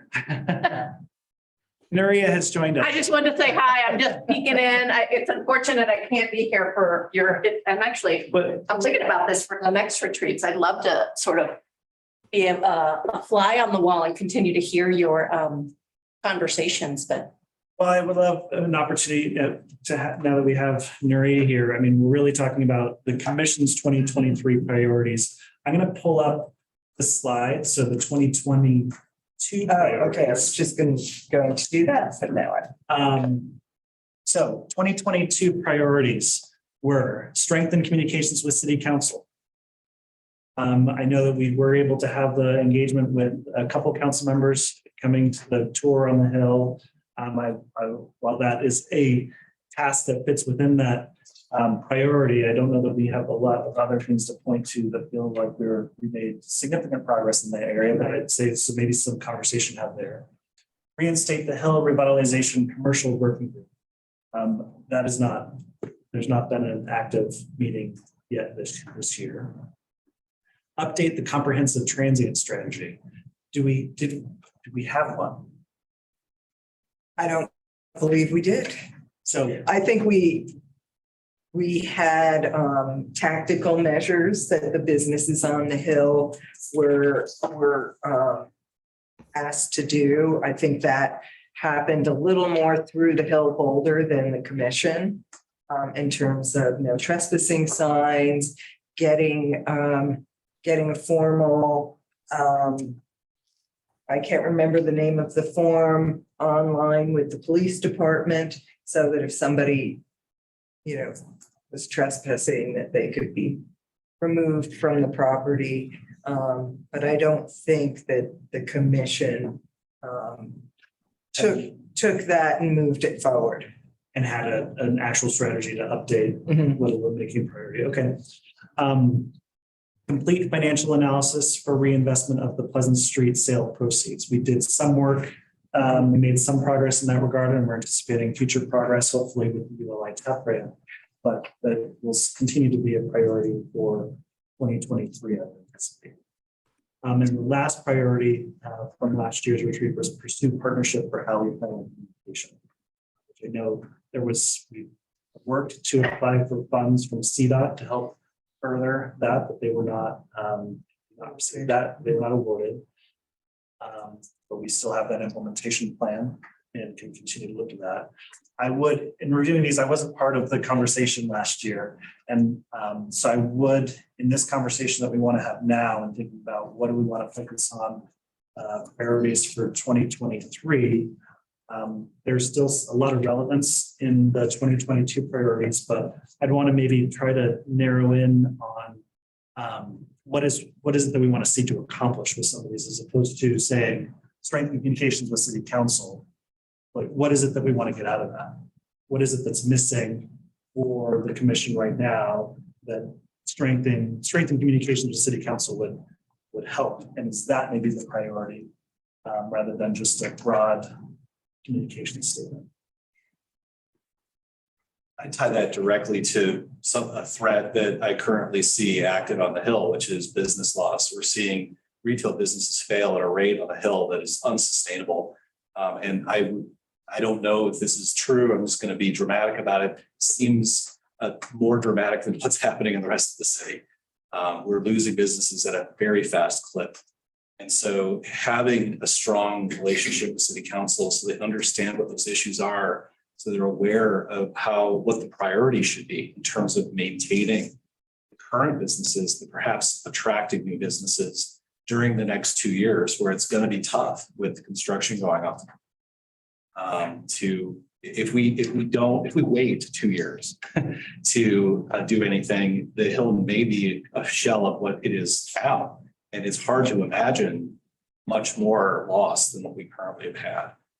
So that would be like applicable. This is why we need to have better communications with city council. And I would add to that city council acts as the board of directors, right, for UJID. So making sure that city council, especially when we're analyzing the future of the 14th Street lot, to make sure that we have very clear communication between the commission and the recommendations and city council, so that we are all operating from the same base of knowledge.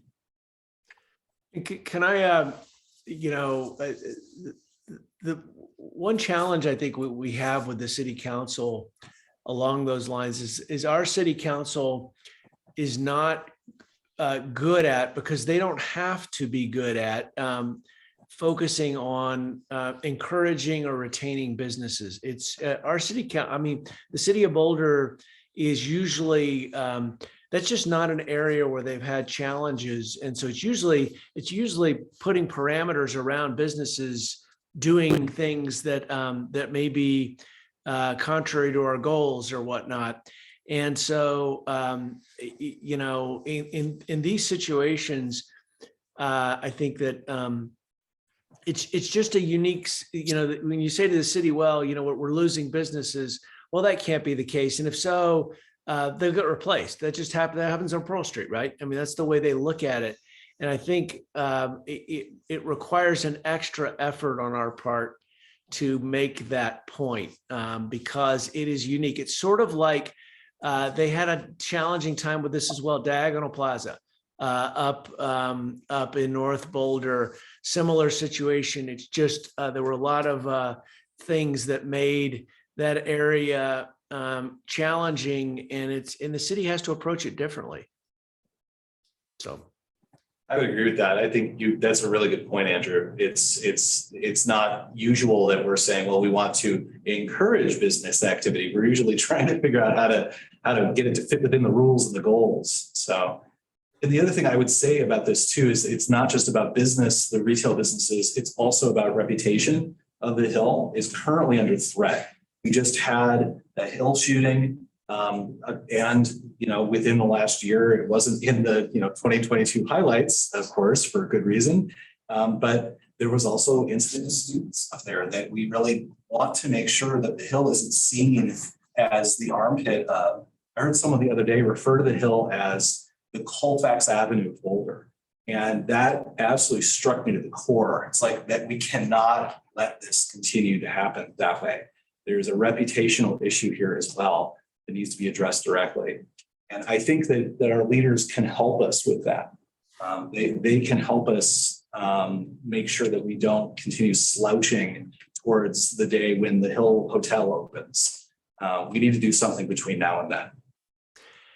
Well, one other note, on following up on those points is that, I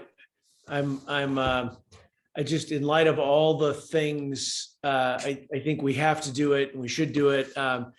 City council's attention is stretched pretty thin, as is always the case.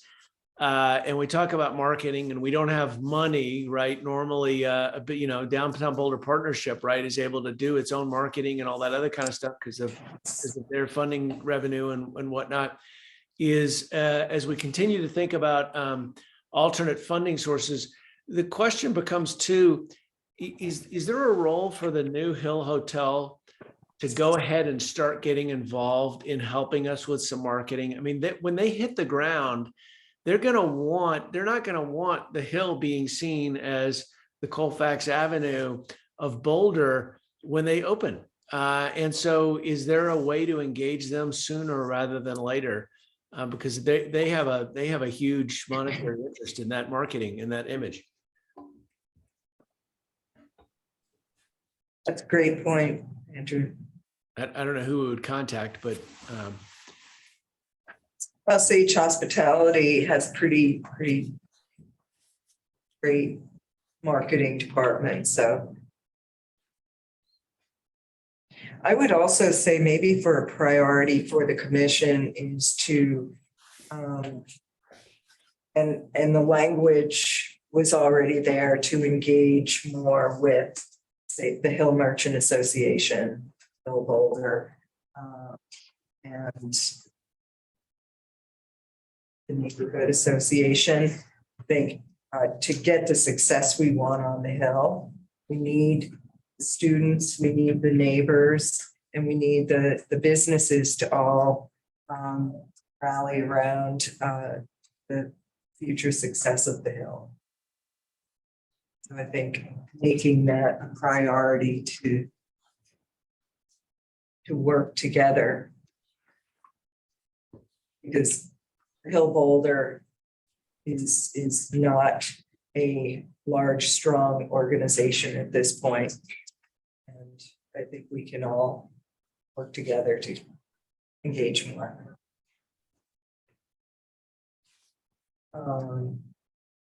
Priorities. I think that what Ted was saying about finding a way to recruit some of those anchors, I mean, people need a reason to go up there. And it's not, I mean, downtown is the domain of tourists and some residents, but it's a lot of tourists, right? The Hills looked at as the domain of the students, to your point. And it wasn't always like that. When it was vibrant, it wasn't like that at all. It wasn't. And so we're gonna have to go out of our way to recruit figure out a way to bring something as an anchor. You know, I always joke with Chip, he's outside the door. Ideas. If we move the farmers market up there, people will go, right? It's not gonna happen, but there's gotta be some sort of, there's gotta be a reason to go there. It's not just a reason for students to eat pizza. There's gotta be a reason. You know, I mean, the Fox does it, but that's still all on the shoulders of one thing at night. Right. So it's like, what are the daytime reasons for people there? Yeah. Well, that's why opportunities to really engage and create regular events. Yes. Yeah, and I think that's jumping back to what I was saying, like the funky word, like funky was just at the time progressive, right? There's youth energy and student energy and all this excitement going on up there. Maybe a lot of that had to do with the 18 drinking age and 2 year, but that was when things were better. So I think the Hill is reflective of, you know, the future and technology, things that students especially want to engage in. They don't even want to go there. My son lives on university with his girlfriend. They don't even go to the Hill. He's 19. You know what I mean? It's like there's a real lack of being with the times, or actually, you know, that's the Boulder or the Hill that was that thing for Boulder was when everything new and exciting and different and forward looking was happening. And that's just not the case. It's Denver. Boulder's lost that. Well, I wonder how much of this is in trying to engage with city staff to make sure that we've got business vitality efforts really happening in earnest for the Hill. And where the intersection is between the commission and what the city can be doing to help with some of those issues. Because I think that this is also related to my shiny new idea object, which is we need to diversify our revenue stream on the Hill. There may be really creative ways we could use the space on the Hill that as a commission, we can only really just advise on. But it really does come down to boots on the ground. What can the city do to help us make this a priority and make sure that the community just doesn't leave the Hill behind? And so I want to acknowledge we have, especially for Andrew, we have a couple of guests who have now arrived. We have Chip from the Downtown Boulder Partnership and Dakota from the Hill Boulder Merchants Association. Thank you all for joining us. We've been having a great conversation with the commissioners on identifying where we want to be headed with our 2023 priorities in the light of where we want to be headed long term as far as future opportunities and what we'd like to see be the future strengths of the commercial area. And Dakota has also served on this commission in the past. Yes, and maybe again in the future. Maybe. And I also want to make sure that, especially Dakota, you have a chance, we have Nuria Rivera Benamite, the city manager, join us as well. So Nice to meet you. Good to meet you. And I'm just sorry, I can't say I'm already late for a meeting and told them this is so engaging. I'm like, I'll get there soon, but it's fascinating. and Deputy Chief Redfern from the Boulder Police Department. One key theme I'm hearing and a key thing over time has been improved collaboration and communication. And that is a role that we as staff can play. When it comes to your thoughts around supporting the business community, I would remind the commissioners that there are 7,000 plus businesses in the city of Boulder. And what sets the businesses on the hill apart is a 1.7 mils general improvement district tax, which generates a very, very modest amount of resources. And so when it comes to what the city is able to do, we do have some staff that are here. We're at the table wanting to continue these conversations, but also want to acknowledge that it's going to take it's not the city coming in to save the district. It needs to be, we have a role to play using a very modest amount of money and the accumulation of resources over time with the sale of the Pleasant Street lot. But we're still very limited when it comes to making sure that we're thinking about all of our economic vitality functions for the entire city. Andrew? Yeah, and Chris, to feed off that, and I appreciate that, because that right there lays out in part the challenge we have, and it goes back to a point we've been talking about, and Ted just raised as well, and that is that how do we increase our revenue stream, and I think we need to not just be constrained by the current the current structure that we have. The question is there a way? Are there things, and I don't know how we do this in the future, whether we set up a committee or whatnot, but to really explore, are there ideas that could, it may even be involved changing the boundaries, it may involve other types of ways to generate a revenue stream for the Hill, especially as the Hill probably starts to stretch down the hill. Towards the university as people are starting to walk back and forth between these conference centers and hotels and the Pearl Street Mall and so forth. And so there's other ideas out there, I think, but we should start exploring that because right now it's our situation is a bit unsustainable, as we've talked about, and under our current structure, it's not clear how we get out of that, right? And so the question is, if what they always say about doing the same thing over and over again and expecting the same result, we might need to change some things. You're here, Andrew. I'd really agree with that. I feel like there's a lot of, well, this is how it's been, that we need to get over and figure out, like, where can we go? What kinds of things should change? Is there something around the structure that we need to consider?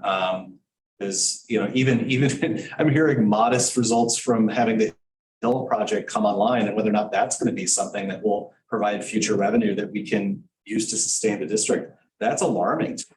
We're spending how many years and how much of our resources to build this, and that's not going to lead to a sustainable mode. There's something wrong there, and we should address that. And that's where I put in the opportunity, and I have no knowledge in this area, but I would think that if there were some mechanism to create a district around off-campus housing owned by property owners that have occupancy that fits within a certain parameter, that there's an increase somehow levied on the property tax that kicks back into the safety and cleanliness of the district. I mean, it's a half-baked idea, but creating some kind of district that helps that. So anyway, like a subcommittee or something like that. I mean, what Andrew proposed, like maybe there's some alternate work the commission could do outside of regular meetings and paraphrasing something that you're throwing out there, that may be something we want to really seriously consider so that we're actually addressing some of these things, not hoping that they get solved in the 6 meetings we have or whatever, 5 meetings we have next year. So what we can commit to doing on the staff side is synthesizing this conversation into some themes that we can bring to the January meeting. To that end, I wouldn't suggest we want to try to form subcommittees right now, but we can prepare some notes from this meeting that can inform a conversation we'll have in January. And that's also part of the Hill Reinvestment Working Group that hasn't met. Maybe it morphs into something else, something more specific. Welcome, Lori. Thanks, Chris. Hi, Andrew. Hi, how are you? Good to see you. So again, a key theme we've been talking about today is the collaboration and communication, which I think really is, given the modest resources that the city has to work with to help work towards the future strengths of the district, it's going to take these collaborations. So I just want to acknowledge the folks who are here in the room who've taken time out of their day to be a part of this conversation, knowing that this retreat was happening and that we do have folks that are listening and want to be at the table. And I know that, Chip, I don't want to put you on the spot, but I know that. Well, but I would also, I would ask if the Boulder Police Department has seen any positive change in the neighborhood and in the district, and if there are any ideas that we can add that include the Boulder Police Department into our priorities for 2023 as we work to change the culture to a better place. Before you go, I'm just going to excuse myself. I am sorry I cannot stay. This is super important. The Hill plays such a vital role in our city, both from a funky, we should recover the funky, right? I came back from Austin and Austin's feeling like it's lost its weird. And I hate to think that we're losing some of that dynamism in the city as we move forward. But frankly, from a business perspective, I believe in supporting where we can. We live off of sales revenue. We need to have a really strong business identity in the city. And so I think it's really important for us to move forward. So I'm going to be curious to circle back with you, Chris, and hear a little bit more about this conversation. And actually I might try to figure out when a good meeting would be to pop in, because I'd just love to continue to meet you all and learn to hear me more. I won't blame it on Chip either. We show up, she leaves. Recovering. Sorry. That's right. So absolutely, we want to partner. We spent a lot of time in the Hill. We have a team that's specifically assigned to the Hill, our neighborhood impact team. It was 8 officers at one point, but we're still down 30 police officers. We're hiring, I think, knock on wood, we're about to hire over 20 new officers. That takes some time. They have to go to the police academy, all of that. But that being said, we'd love to get that number back. And it's not all about enforcement. Enforcement is a piece of it, but it's really about the community involvement on the Hill. Right now, we have 3 officers and a sergeant. I'm adding an additional officer for in January, so there'll be 4. It's a little better. But there's some good and some bad. Obviously, we've had some instances of violence. We had the officer involved shooting, but thankfully our officers were around the corner dealing with the party. Normally that's. You're welcome. And we're able to take down that shooter before anybody else got shot, because he did have a .223 rifle in a pistol format and can shoot a lot of large caliber weapons. It's just craziness. None of those individuals in that incident earlier in the night, I have to mention because it gives me great joy. Earlier in the night on the Hill, a fire truck was stolen. Then we had another weapons call like an hour later to frat that same night, and none of those people were from Boulder. And so the big thing we're working on, and we've had a lot of conversations with CU, is we've got to figure out what, number one, what the draw is. We know what some of it is. These guys from Denver want to come up here and meet girls and party, and it seems like a cool place to come up. And in fact, One of them, the guy that we actually shot, was posting earlier on Snapchat, thugging on Pearl Street. He was down on Pearl Street with 17 years old with an open container of beer, throwing gang signs. Not what Boulder's historically dealt with. So we're doing our best to figure out ways to, and some of it is an educational piece on the college side to say, hey, we're having a party, don't throw it all over Facebook. You don't know who's going to show up. So there's that. The really good thing we're seeing though is I'm looking at our crime stats just for the district, District 3, which encompasses the Hill and the Mall. And year to date, and actually I'll focus on the past 28 days, we're 46% down on property crimes. It's significant. For the year, we're down 15%. So for example, most other jurisdictions, auto theft is way up. We're trending down. Burglary on the Hill, 27% down for the year. So there's a lot of things however, we're up 23% on assaults. And that's kind of the weird dynamic that we're seeing is we've got property crimes, which historically have been in the last couple of years, especially skyrocketing going down, but we're seeing more violence, which is. And the assault, is that includes the CU property or? No, exclude? this is just in the city of Boulder boundaries.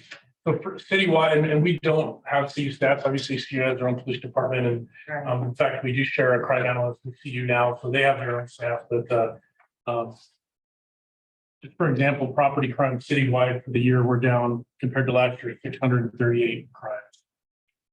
Overall, as you see in the Hill, 25% up for the year on assault. Citywide, we're only up 6%. So there's definitely and we're working on a lot of the issues. One cool thing we're working on, and some people, I think some people in the room will be part of it. We're working on strengthening with council's approval, waiting for council to approve a chronic nuisance ordinance that will specifically deal with the problem landlords, mostly the absentee landlords that are really not caring what's going on at their properties as long as they're being paid.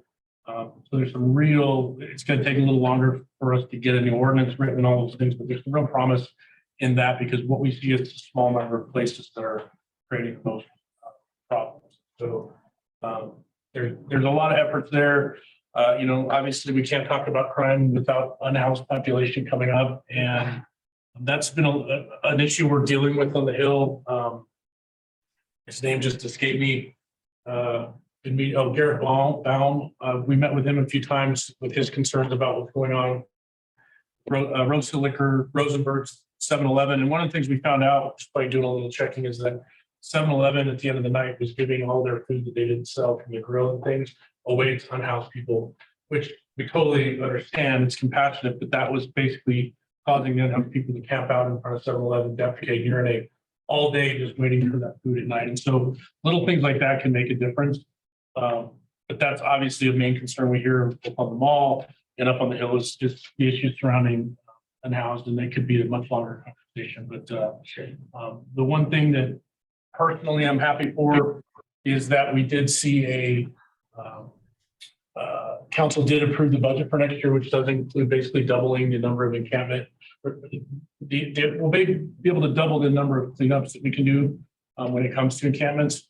Whether you're not getting political with the issue, but in our opinion, that will help at least hopefully get more people into services and deal with some of the issues. So those are some kind of high level things. Another thing I'd love to do if we could get our staffing better is add additional officers to our crime community outreach team. Right now it's one guy, Mitch Trujillo. He's fantastic, but he's one guy. And we'd love to add more to that and specifically assign somebody to the Hill just to work with, every day with the entities in the Hill. So whatever you guys come up with, we're all in, whatever that looks like for your priorities. We spend a lot of time up there. It's not our only issue in the city, but I think when we see some of the issues that we've seen in the last year to include some of the, serial sex offenses, things like that. It's high density, high liability for us, and whatever you guys come up with, I don't imagine you could come up with anything that we'd have a problem with. So, well, I know you're always responsive to our business, the Fox Theater. Thankful for that. I will point out that the water dashboard, does have general improvement districts hold out. So this is the chart for UGID for year to date. We can see that trends are about 1,000. There's about 1,000 offenses per month that are listed as happening in the commercial district, and that's been pretty consistent over the past several years. It looks like January of what year is red? 2021 seemed to be pretty high compared to where we're at in other years. And so this is a resource that's available to you all in the general public. We are glad to, if we want to maybe just add a screenshot to our meetings, we could, because we know that the Boulder Police Department can't be available for every UCAMC meeting, but this is interesting information. And again, it does show that the top offenses of other than all other offenses is simple assault. Is WBG. Can I ask really quick without spending too much time on it? When you talk about the crime stats being a little bit inverse of the state, what do you count that for? Or our burglaries, et cetera? So some of it, I will say this, some of it has direct impacts on some of the, I don't know if you've heard us talk about stratified policing. It's a new program that we started in May, and in the areas, so we identified through our data analysts the top problem locations in the city for crime. For example, 1480 Canyon, Circle K is one of them. We've just taken on the Millennium to try to help with some of the crime issues there. And we're focusing on those locations specifically to see what is attractive to crime, not to go out and necessarily make as many arrests as we can. It's to deal with problem locations. RTD Park and Ride specifically, Table Mesa has been one of them. And we've put a ton of resources into not only having increased patrol, but to dealing with issues, lighting, all the things that may be conducive to crime working. So Circle K, for example, we finally got the attention of their district manager when we started talking liquor license.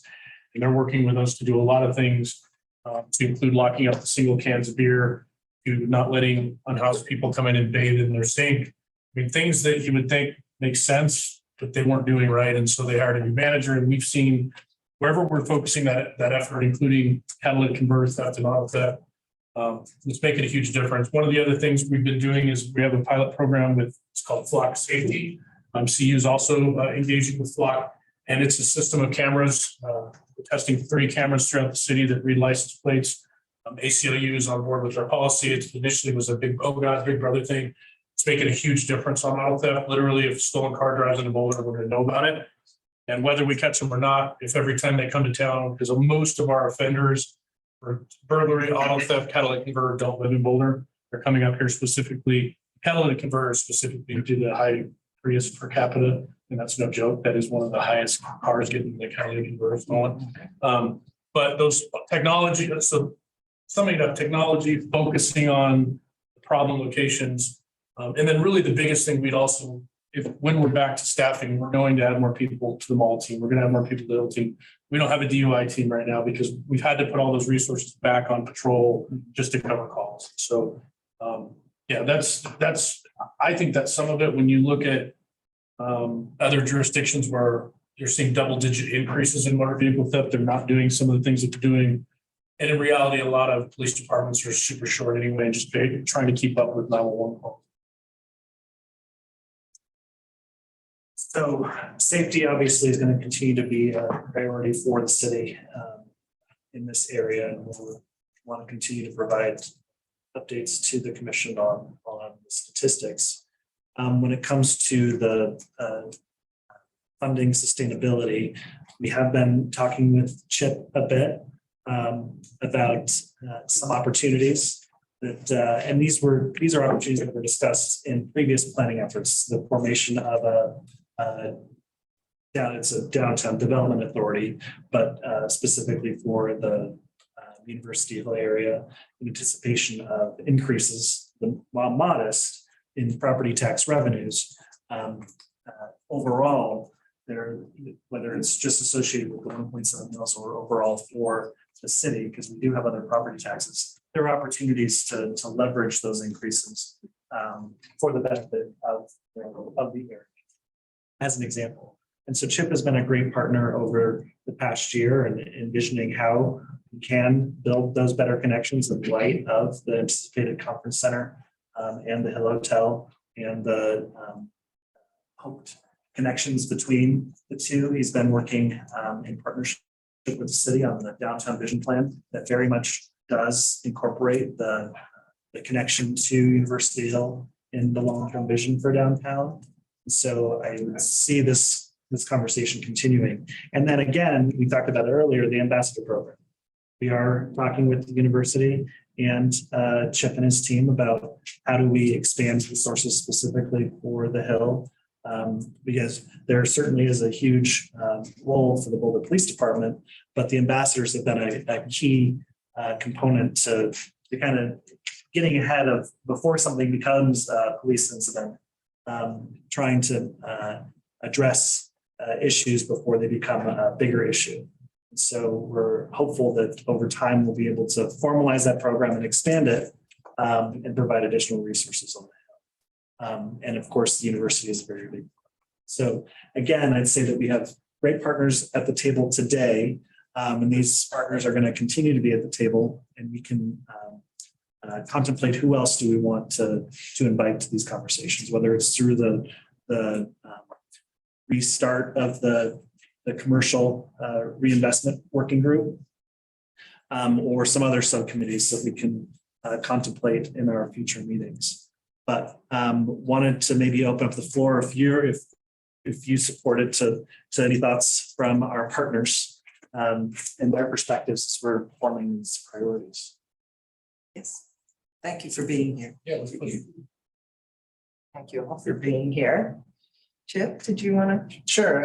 Well, I want to thank you for the invite to be here. I'm excited to hear the energy. As Chris mentioned, we've been working this year on a vision plan for downtown. And honestly, a lot of the conversation about downtown is a conversation about the Hill. And certainly with the conference center. Thank you, Lori. Get to work. You're welcome. And the Hill Hotel and just looking at in both the investment in the Hill, but also the population that we anticipate coming to take advantage of these resources. How do we make sure that connection is viable and we can connect downtown and the Hill as much as possible? As Chris mentioned, our ambassador team has been working on a very kind of skeleton crew on the Hill for a little over a year, almost a year and a half. And we're really focused on cleaning on the Hill. We have a limited resource in what we can do. But I think the team is making an impact. We track pretty well their maintenance requests, and we're continuing to evolve how we dispatch to the Hill and have the biggest input, and we're always open to hearing input from all of you about where we should push and in what ways. I know we're working, our marketing team is working on with the city crew on the new website. I think that's in development for the Hill. So I think there's a lot of symbiosis. I really vision that the Hill is part of the central business district. It certainly has its own identity and brand, and it should have its own identity and brand, but it's really a part of the broader central business area in its own district. I think there's a lot of opportunities for the Hill right now, but they're opportunities and they need to be taken advantage of. And I think from a lot of what I've heard, there's, with the investment of the CU's making in the Hill and the hotel, there does need to be some sort of financing tool to take advantage of that to support the Hill. We're very fortunate in the downtown that we have the business improvement district. We've had it for 25 years, and it's been able to support the downtown to the degree that we have an extraordinary downtown. And I think there's an opportunity right now as well to explore some investment and some financing instruments for the Hill as well. And there's a lot of ways to approach that. We've talked about downtown development authority, which is essentially tax increment financing that you can use future property tax revenue to invest in development projects that will benefit the district and ultimately increase the values. And we're just happy to really want to be part of that conversation. I think that the Hill is important to downtown and it's really important to the city. So that's all I got. I'll jump on, and I know most folks, but not everyone's on Lori Hall as the Vice Chancellor of Local. You. So first of all, I want to thank the police department, downtown, and the city for what was a relatively mild Halloween.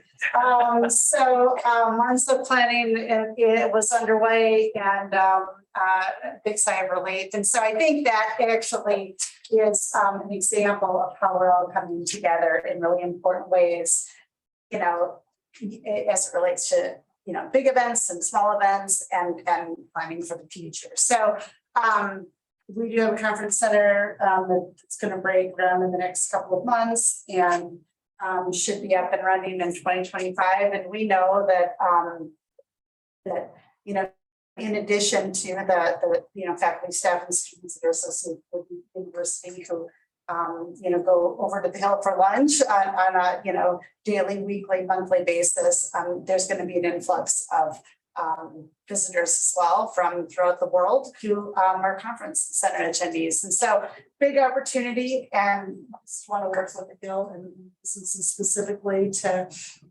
support you as we have for, I don't know, 146 years or something like that, and figure out what makes sense.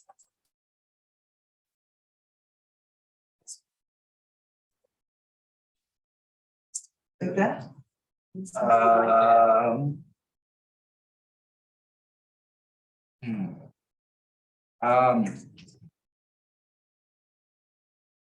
I guess there's two points. I can kind of be here from the Hill Boulder, the nonprofit, the Merchants Association.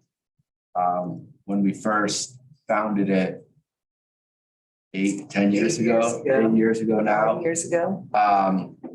It was kind of from the work in the commission, realizing that there was a real need and interest in putting effort and resources towards the Hill, but that, you know, the city isn't necessarily in the position to be implementing, to be the boots on the ground, you know, the fingers behind the keyboard. And so we saw the opportunity for the Hill Boulder to kind of help implement these things, try and be a unified voice. And I think that it's still there as a great opportunity to act upon whatever financing mechanisms, whatever opportunities there might be to implement some of those changes.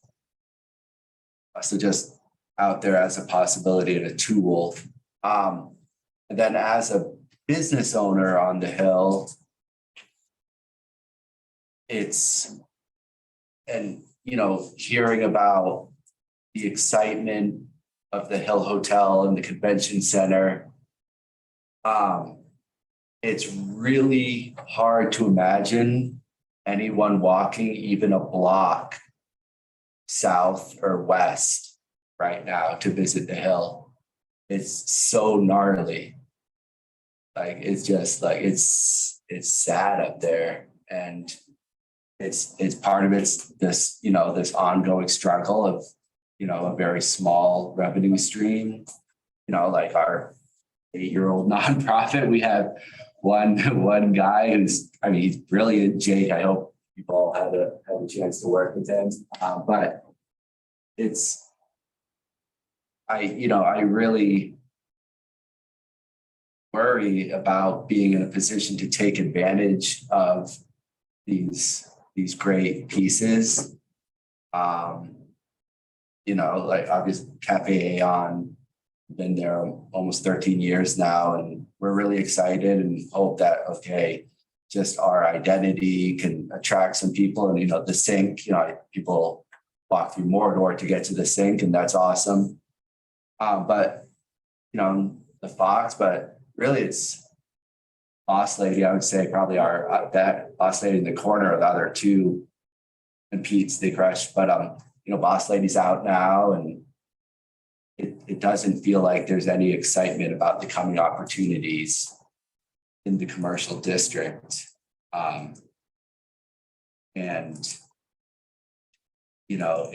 It's tough to be in that position where you're like in this district and you're trying really hard and you just kind of know everyone's going to walk down the hill to Pearl Street because it's such an amazing machine. And I really appreciate and think that great. Like there is a possibility to partnership. Are there some worries that perhaps down the road it gets swallowed up and loses its potential to be its own entity? Maybe, but if its own entity never becomes anything, who cares? I guess those are just some of the concerns. I overheard Troy saying at the beginning, like the Hill is like this funky place, but that's, funky 40 years ago was a good thing. Was Google, on East Pearl. Like now funky's like no one really wants that funk anymore as a interesting investment opportunity or a place to sink dreams into. You can have a ear and look at it, but as far as bringing new life, maybe it's not. I like that point of view. So I guess how do we attract that? How do we do something to get ourselves ready for what's rolling out in 2-3 years? And how can the Hill Boulder, the nonprofit, help be a catalyst?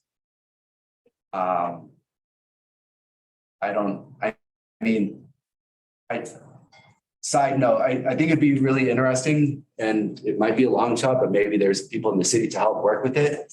I think the idea of property ownership would be so helpful.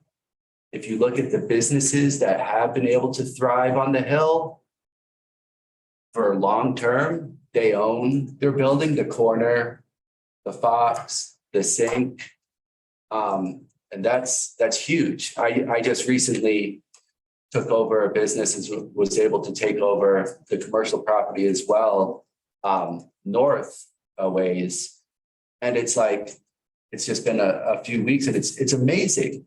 It's amazing. And if there was, I think, at least I remember from when I was on the commission, that was one of the real challenges is just engaging these property owners for the commercial tenants. And there was just such a big disconnect. And I know there's SBA programs to help business owners get in there, but there has to be the opportunity to get in there.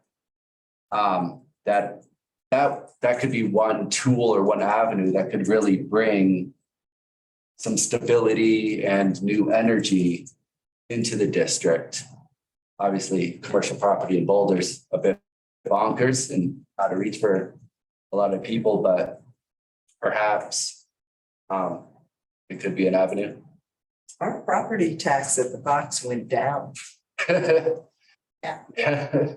Which is shocking. It didn't quite balance the increase that we experienced at the Boulder Theater, but it does speak to how Hill properties are being valued. Yeah.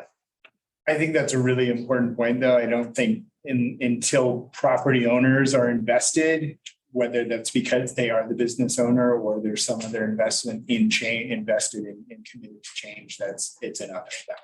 If you have the property owners at the table and committed to change them. To give you an example, the alley on the east side of the Hill, the city purchased lights, did a lighting plan to keep it safe. And we had the biggest property owner on that side of the street would not even spend the money to have, the only spend required was to hire the electrician to put the light on your building. And that is, that's what the Hill is up against with some of these landlords. And I wonder if there is a way to force safety, a safety measure like that. You know, the plan has already been done to maximize or minimize dark areas as you're walking through the alley. It's been studied, the fixtures were purchased. How do we force a landlord to adhere to improving, you know, the safety measure on the Hill? Or yes, some sort of creative co-op buyout, you know what I mean? Just Like the Tulagi building. yeah, like how do we just, That was up for done. sale and. Here's your money, Price. walk away. Like, And now you've got Core Power on the, which is a great business and a great example of having services for the neighborhood and the university. You know, and my concern is that they're going to end up leaving next. yeah, You know, the cycling, the spinning place didn't last very long. But the businesses that would normally thrive adjacent to a university, where there's a large population of off-student housing, have found it challenging to. yeah. And I mean, I don't want to be like all doom and gloom. Like, I think the Hill for some people who are not risk averse and have a little vision, like Ginger and Pig is moving in next to Cafe Aeon where there was a taco spot, and like, that's awesome. I mean, she has like some pull, like it's new, it's delicious. You know, it's really sort of a quality establishment. And I think it's cool that there's these small spaces on the Hill that can work for the younger, kind of more scrappy startup scene, and just finding ways to leverage that. You know, that to me is an exciting piece. Could I ask your opinion on street vendors in the district as a business owner? What do I think about it? Yeah. I mean, I'd rather see like the Hilltop get a liquor license in that food court and like have a food or like blow out Tulagis and have like a mini Rosetta Hall. Right. Because then they're paying rent and we're getting some return out of it. Right. And that's something we've not discussed today, but you know, challenges or threats that hold the Hill area back compared to any other part of the city. I know it comes up quite regularly, and it does come up internally as well, related to liquor rules that if you want a liquor license on the Hill, you need to close by 11 p.m. period. And 50% of your sales. 50% of your sales. The other element on the Hill that is unique to the Hill is the affordable housing requirement for any development on the Hill. Needs to be 100% affordable. It hasn't come up today. Sounded like you said 100%. 100. Yeah. All units Have to be permanently affordable. Which is why there's not been any development on the Hill. Yeah, how's that working out? Largest liquor law in the state, with Well, the strictest housing requirement.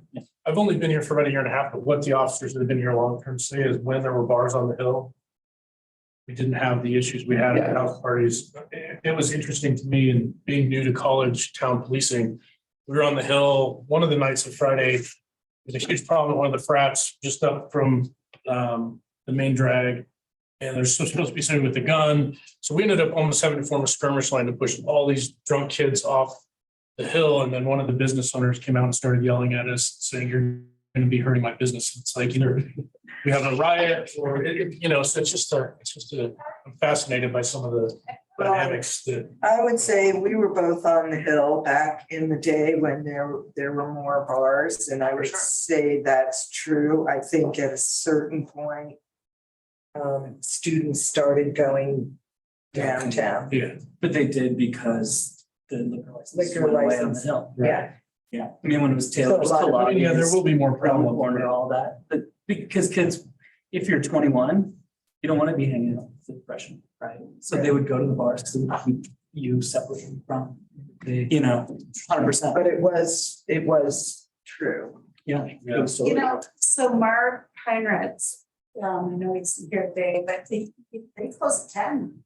I mean, they close ahead of time now because he said that there isn't the traffic. And so I do wonder if there's an opportunity as these hotels with older guests, start to flood the market if there are new business opportunities presented. I was wondering, Trollings and the other have closed, obviously, with the construction on the Hill Hotel. Has there been a spike in business for Hill businesses, or are they going elsewhere? Do you have any? We have not seen any carryover business. I don't think that Aon Right. would. But yeah, there's not a bar on the hill. Like Pete's is the closest thing to a college bar scene. I mean, the sink too, the sink, obviously. But required to close. But yeah, it's a restaurant. There's not a bar. Yeah. I mean, that's like. No name used to be there. Used to be, totally. Had a really. Keep a hut, had a. Yeah, it had a bar, but I mean, like what if we were to open it up? Great, we're giving away 3 liquor licenses till 2 a.m. Who are we gonna get, right? One of the 3 is gonna be someone young and smart and excited to try something out. The other 2 will go out of business and it'll cycle, that's the, right? At least then we have a draw. I don't. A lot of the funkiness that we lost with that development when the Hill Hotel was going in was positive because there were funky little spaces for Cosmos, for the no name bar, that kind of thing. That didn't get replaced by available retail space on the hill necessarily. We've seen multiple, food establishments, to your Trailing's point, go out of business in the last 2 months. I mean, just in the last quarter, we've seen multiple businesses, 5 businesses in the last 3-4 months on the hill. That's a big loss. And the businesses didn't move to the hill. The hill still has a lot of headwinds to get there. Some of it's the liquor license part of it, but some of it's also just this per square, what it costs to actually open a business. But I mean, yeah, I think the prices are still low. It's just even if it's 0, there's not enough people walking around the hill to support a business. If Dot's Diner went into into Rosenberg's, I mean, you would see people engaged in that space. I think. I mean, Rosenberg's, they have 5 outposts. They couldn't get people to have an ice cream. I don't think it's a knock on them. I want to make sure we don't delve Yeah, too sorry. far into some of those nuances that we don't have a lot of control over. But do want to make sure we're thinking about what are the threats that that are front and center, threats/opportunities that we want to be focusing on. And again, we'll work to synthesize some of the themes of the conversation. I just want to make sure we didn't miss that one. And just to add on to that though, Bova's, they moved to a property that was Silvermine subspace on 28th Street, and it seems that they're killing it. I would be really curious of just know whether or not that's true, and if they're Moved from the west side of campus to the east side. right Of campus. and student traffic behavior because of the high density nature of the apartment buildings now all lining the eastern side of campus, as opposed to the demographics of students on the west side of the campus are a bit different. And whether or not that's a threat as far as where students are wanting to congregate now versus how they used to. And I'm just putting that out there.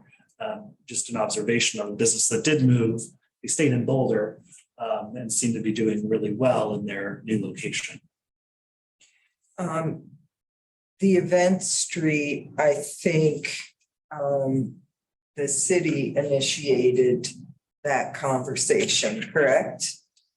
The event street on the hill. Turning it into the event street. Right, and that I think did have the idea that it would be a place where students would congregate.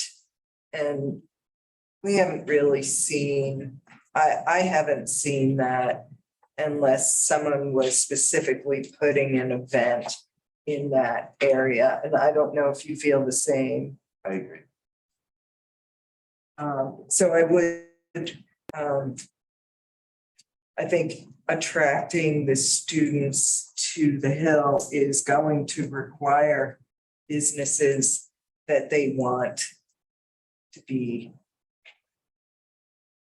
businesses that they want to be at. And I do think the threat is that 11 o'clock closure, 50% food percentage. Anybody that I know that is in the food business wouldn't consider going into a space that limits their ability to operate differently on the Hill than anywhere else in the state. And so I think that is a big threat. It's been a weakness and is potentially turning into a threat as we lose businesses. And the investment that the time and energy and the investment in bringing an anchor tenant like the hotel may not have the change that we anticipate. Yeah, and I think maybe like, and I think this thread has come up over the years, like, is focusing on bringing commercial businesses that attract students to the Hill the right move? Do we care about undergrads? No, I know. But I mean, like, CU's not moving.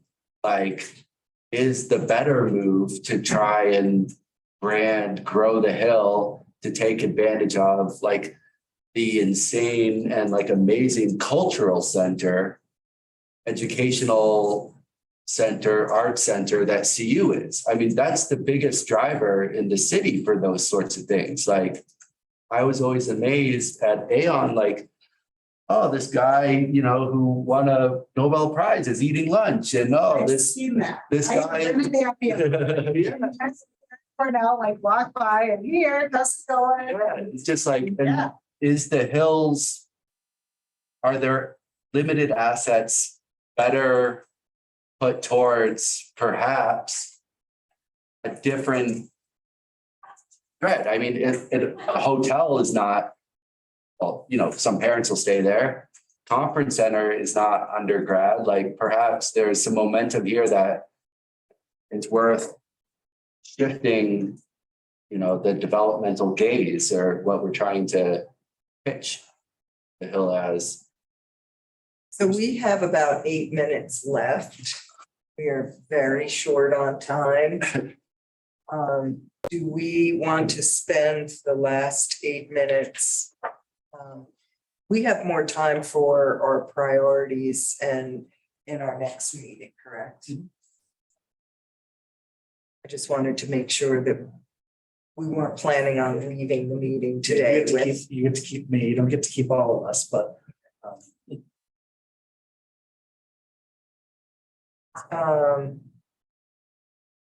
Any city staff want to chime in on?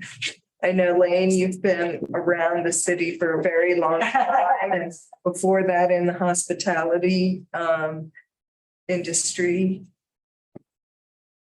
Yeah, I mean, I can certainly echo Dakota's. I mean, as a young student, I would flee to around the corner on Friday to avoid fish on Friday at the dormitories. But 3-2 beer was a huge reason. We would go to Pogo's because we could go clubbing and go dancing. But it was wrapped around 3-2 beer. So luckily for me, I turned 21 the same year they got rid of 3 teams. But having those training wheels was very important to my adult life. Well, and I You turned out remember okay. when I first, I had never heard of 3-2 beer in New York. But I do believe that when 3-2 beer went away, there was definitely an increase with partying in the houses. And when you have, and Andrew, I still remember at a city council meeting, when you're talking about having these parties unsupervised as opposed to having underage students in an establishment with supervision. And the 3-2 beer thing, it makes a big difference. Times change. I mean, Kinsley and Company was a premier outfitter. People flocked there, you know, like folks with professional jobs. And I got my OP, you know, lowrider shorts up there too on the hill. I mean, there were just so many more diversity, much more diversity of retail. And of course, we all lament the loss of Mountains on the Hill. But, you know, it's all, you know, rearview mirror. I don't want to talk about what was. But to Trent's point, attracting more cutting edge. Well, things that represent things that progress in the represent- future, and that's what those things were at the time, right? And the Dakota's one, but so for me, there was a reason for me to go to the Hill in my teens. At the same time, my dad was going to the Hill and he was in his 40s, whatever, my grandfather was going. They all had reasons. Now it's just one note, like it's only looking at like food for kids kind of mentality. That's everything that's left. So focusing just on the student population, even that isn't working because we're not giving them the rites of passage piece of that, which is the bars and pogos, Ground Zero, and and all that, you know, like Quinn's. Like there were so many places you could live up there and not even leave the Hill and campus, literally, because everything you needed was there and all those outlets. But it wasn't just for the students and the kids, it was for people in Boulder. And, you know, there were the CU games would happen and people would go to the Hill and go before.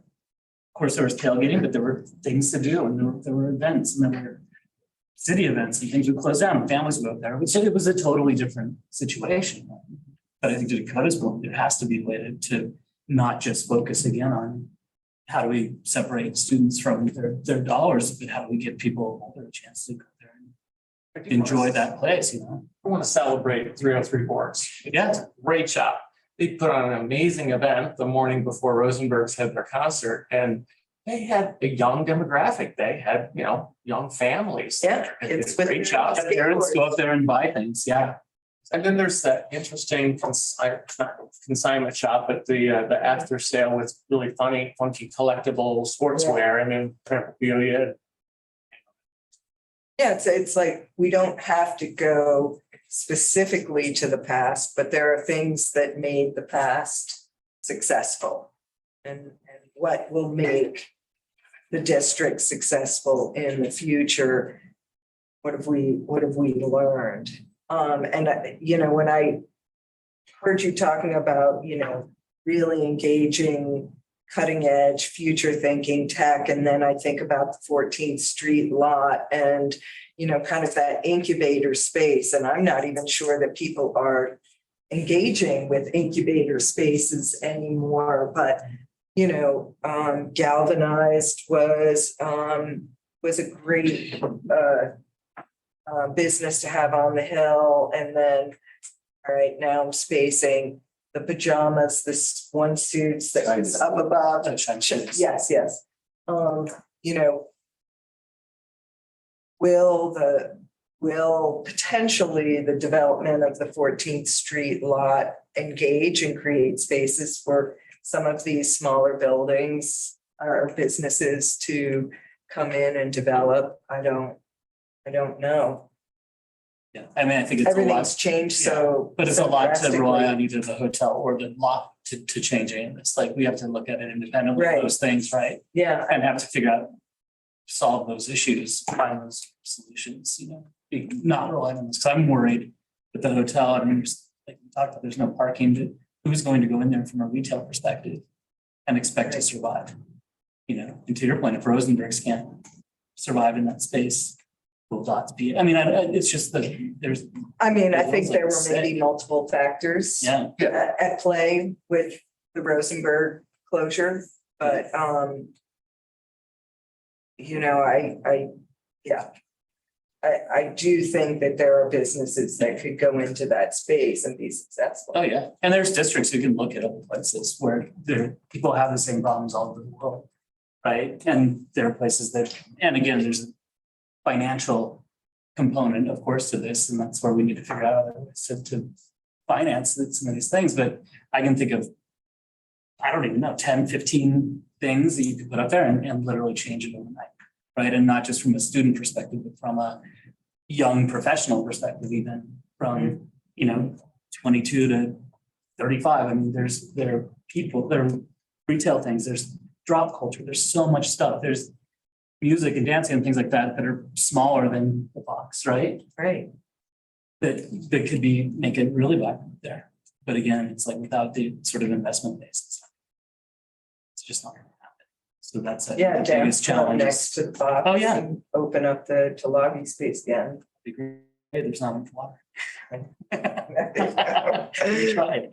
So it's about diversification Yeah. of where revenue is coming from. If we just concentrate, say, on the liquor license law, that's not gonna be enough, right? Then maybe one lever we can pull, but there's gonna have to be others. Right, there's gonna have to be foot traffic during the day. I mean, that's one of the biggest issues I think the Hill is facing right now is there's just no foot traffic. And during the day, it's tough up there to go to, knows this very well. It's like, who is actually going to lunch up on the hill? Who's actually out there at 10 o'clock in the morning? Yeah, and I'll tell you, it's me and like about 10 other homeless people and a few students who wander over Starbucks. Can we say other homeless? I like you saying. That's some conversations we need to have. Real quick, last thing I would say is that just for its time, but real quick, because Boulder doesn't have a tourist problem. Boulder's got a problem getting them up.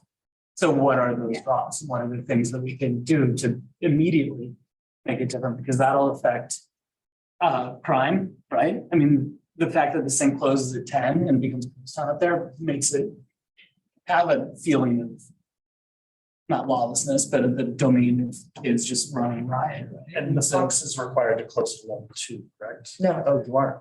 Oh. All right.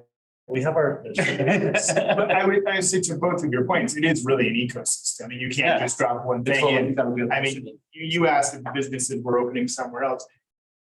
Small independents aren't opening. We're seeing that downtown, you know, we're getting a lot of chains, we're getting a lot of national outdoor brands, and the independents who are successful are taking advantage of the traffic that brings. So looking at what is the traffic the hotel is going to bring and how does that support the ecosystem that is the Hill, to your point, like you kind of need to look at all of it and then also manage the safety and cleanliness and the identity and the brand and the, you know, all of the different systems, but that's a lot of work. Like you can't just look at one, here's the thing, it's how does it all interplay. So good luck. Well, with Boulder, you know, Boulder's got a point, right? It's Boulder's zone, it's CU zone, it's, you know, it's everywhere, like the problem's only getting worse, so. Yeah. We'll see. Good luck to all of us, right? Not just, not just us, but everyone.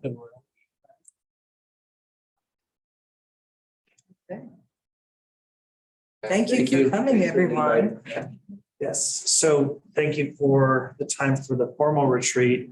We are now, the commissioners and I, at very least, are headed up the Hill for a post-retreat lunch and conversation.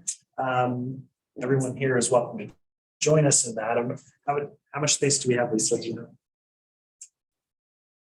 8 or 10, I can double check on that. So if folks have time, we can continue this conversation.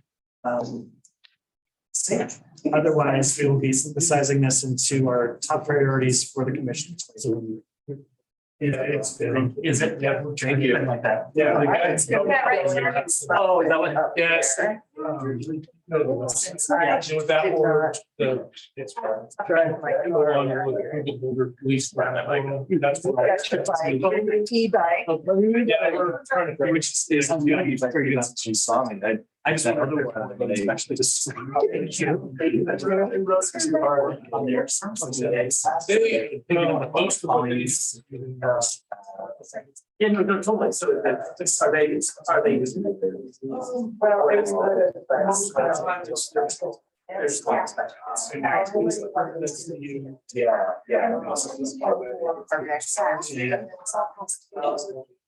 Yeah, thanks for updating data.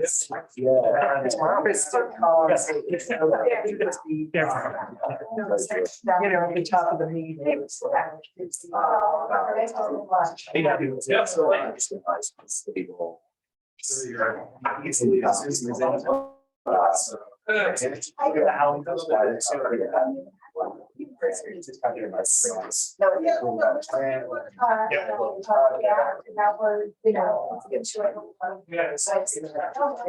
Oh, yeah.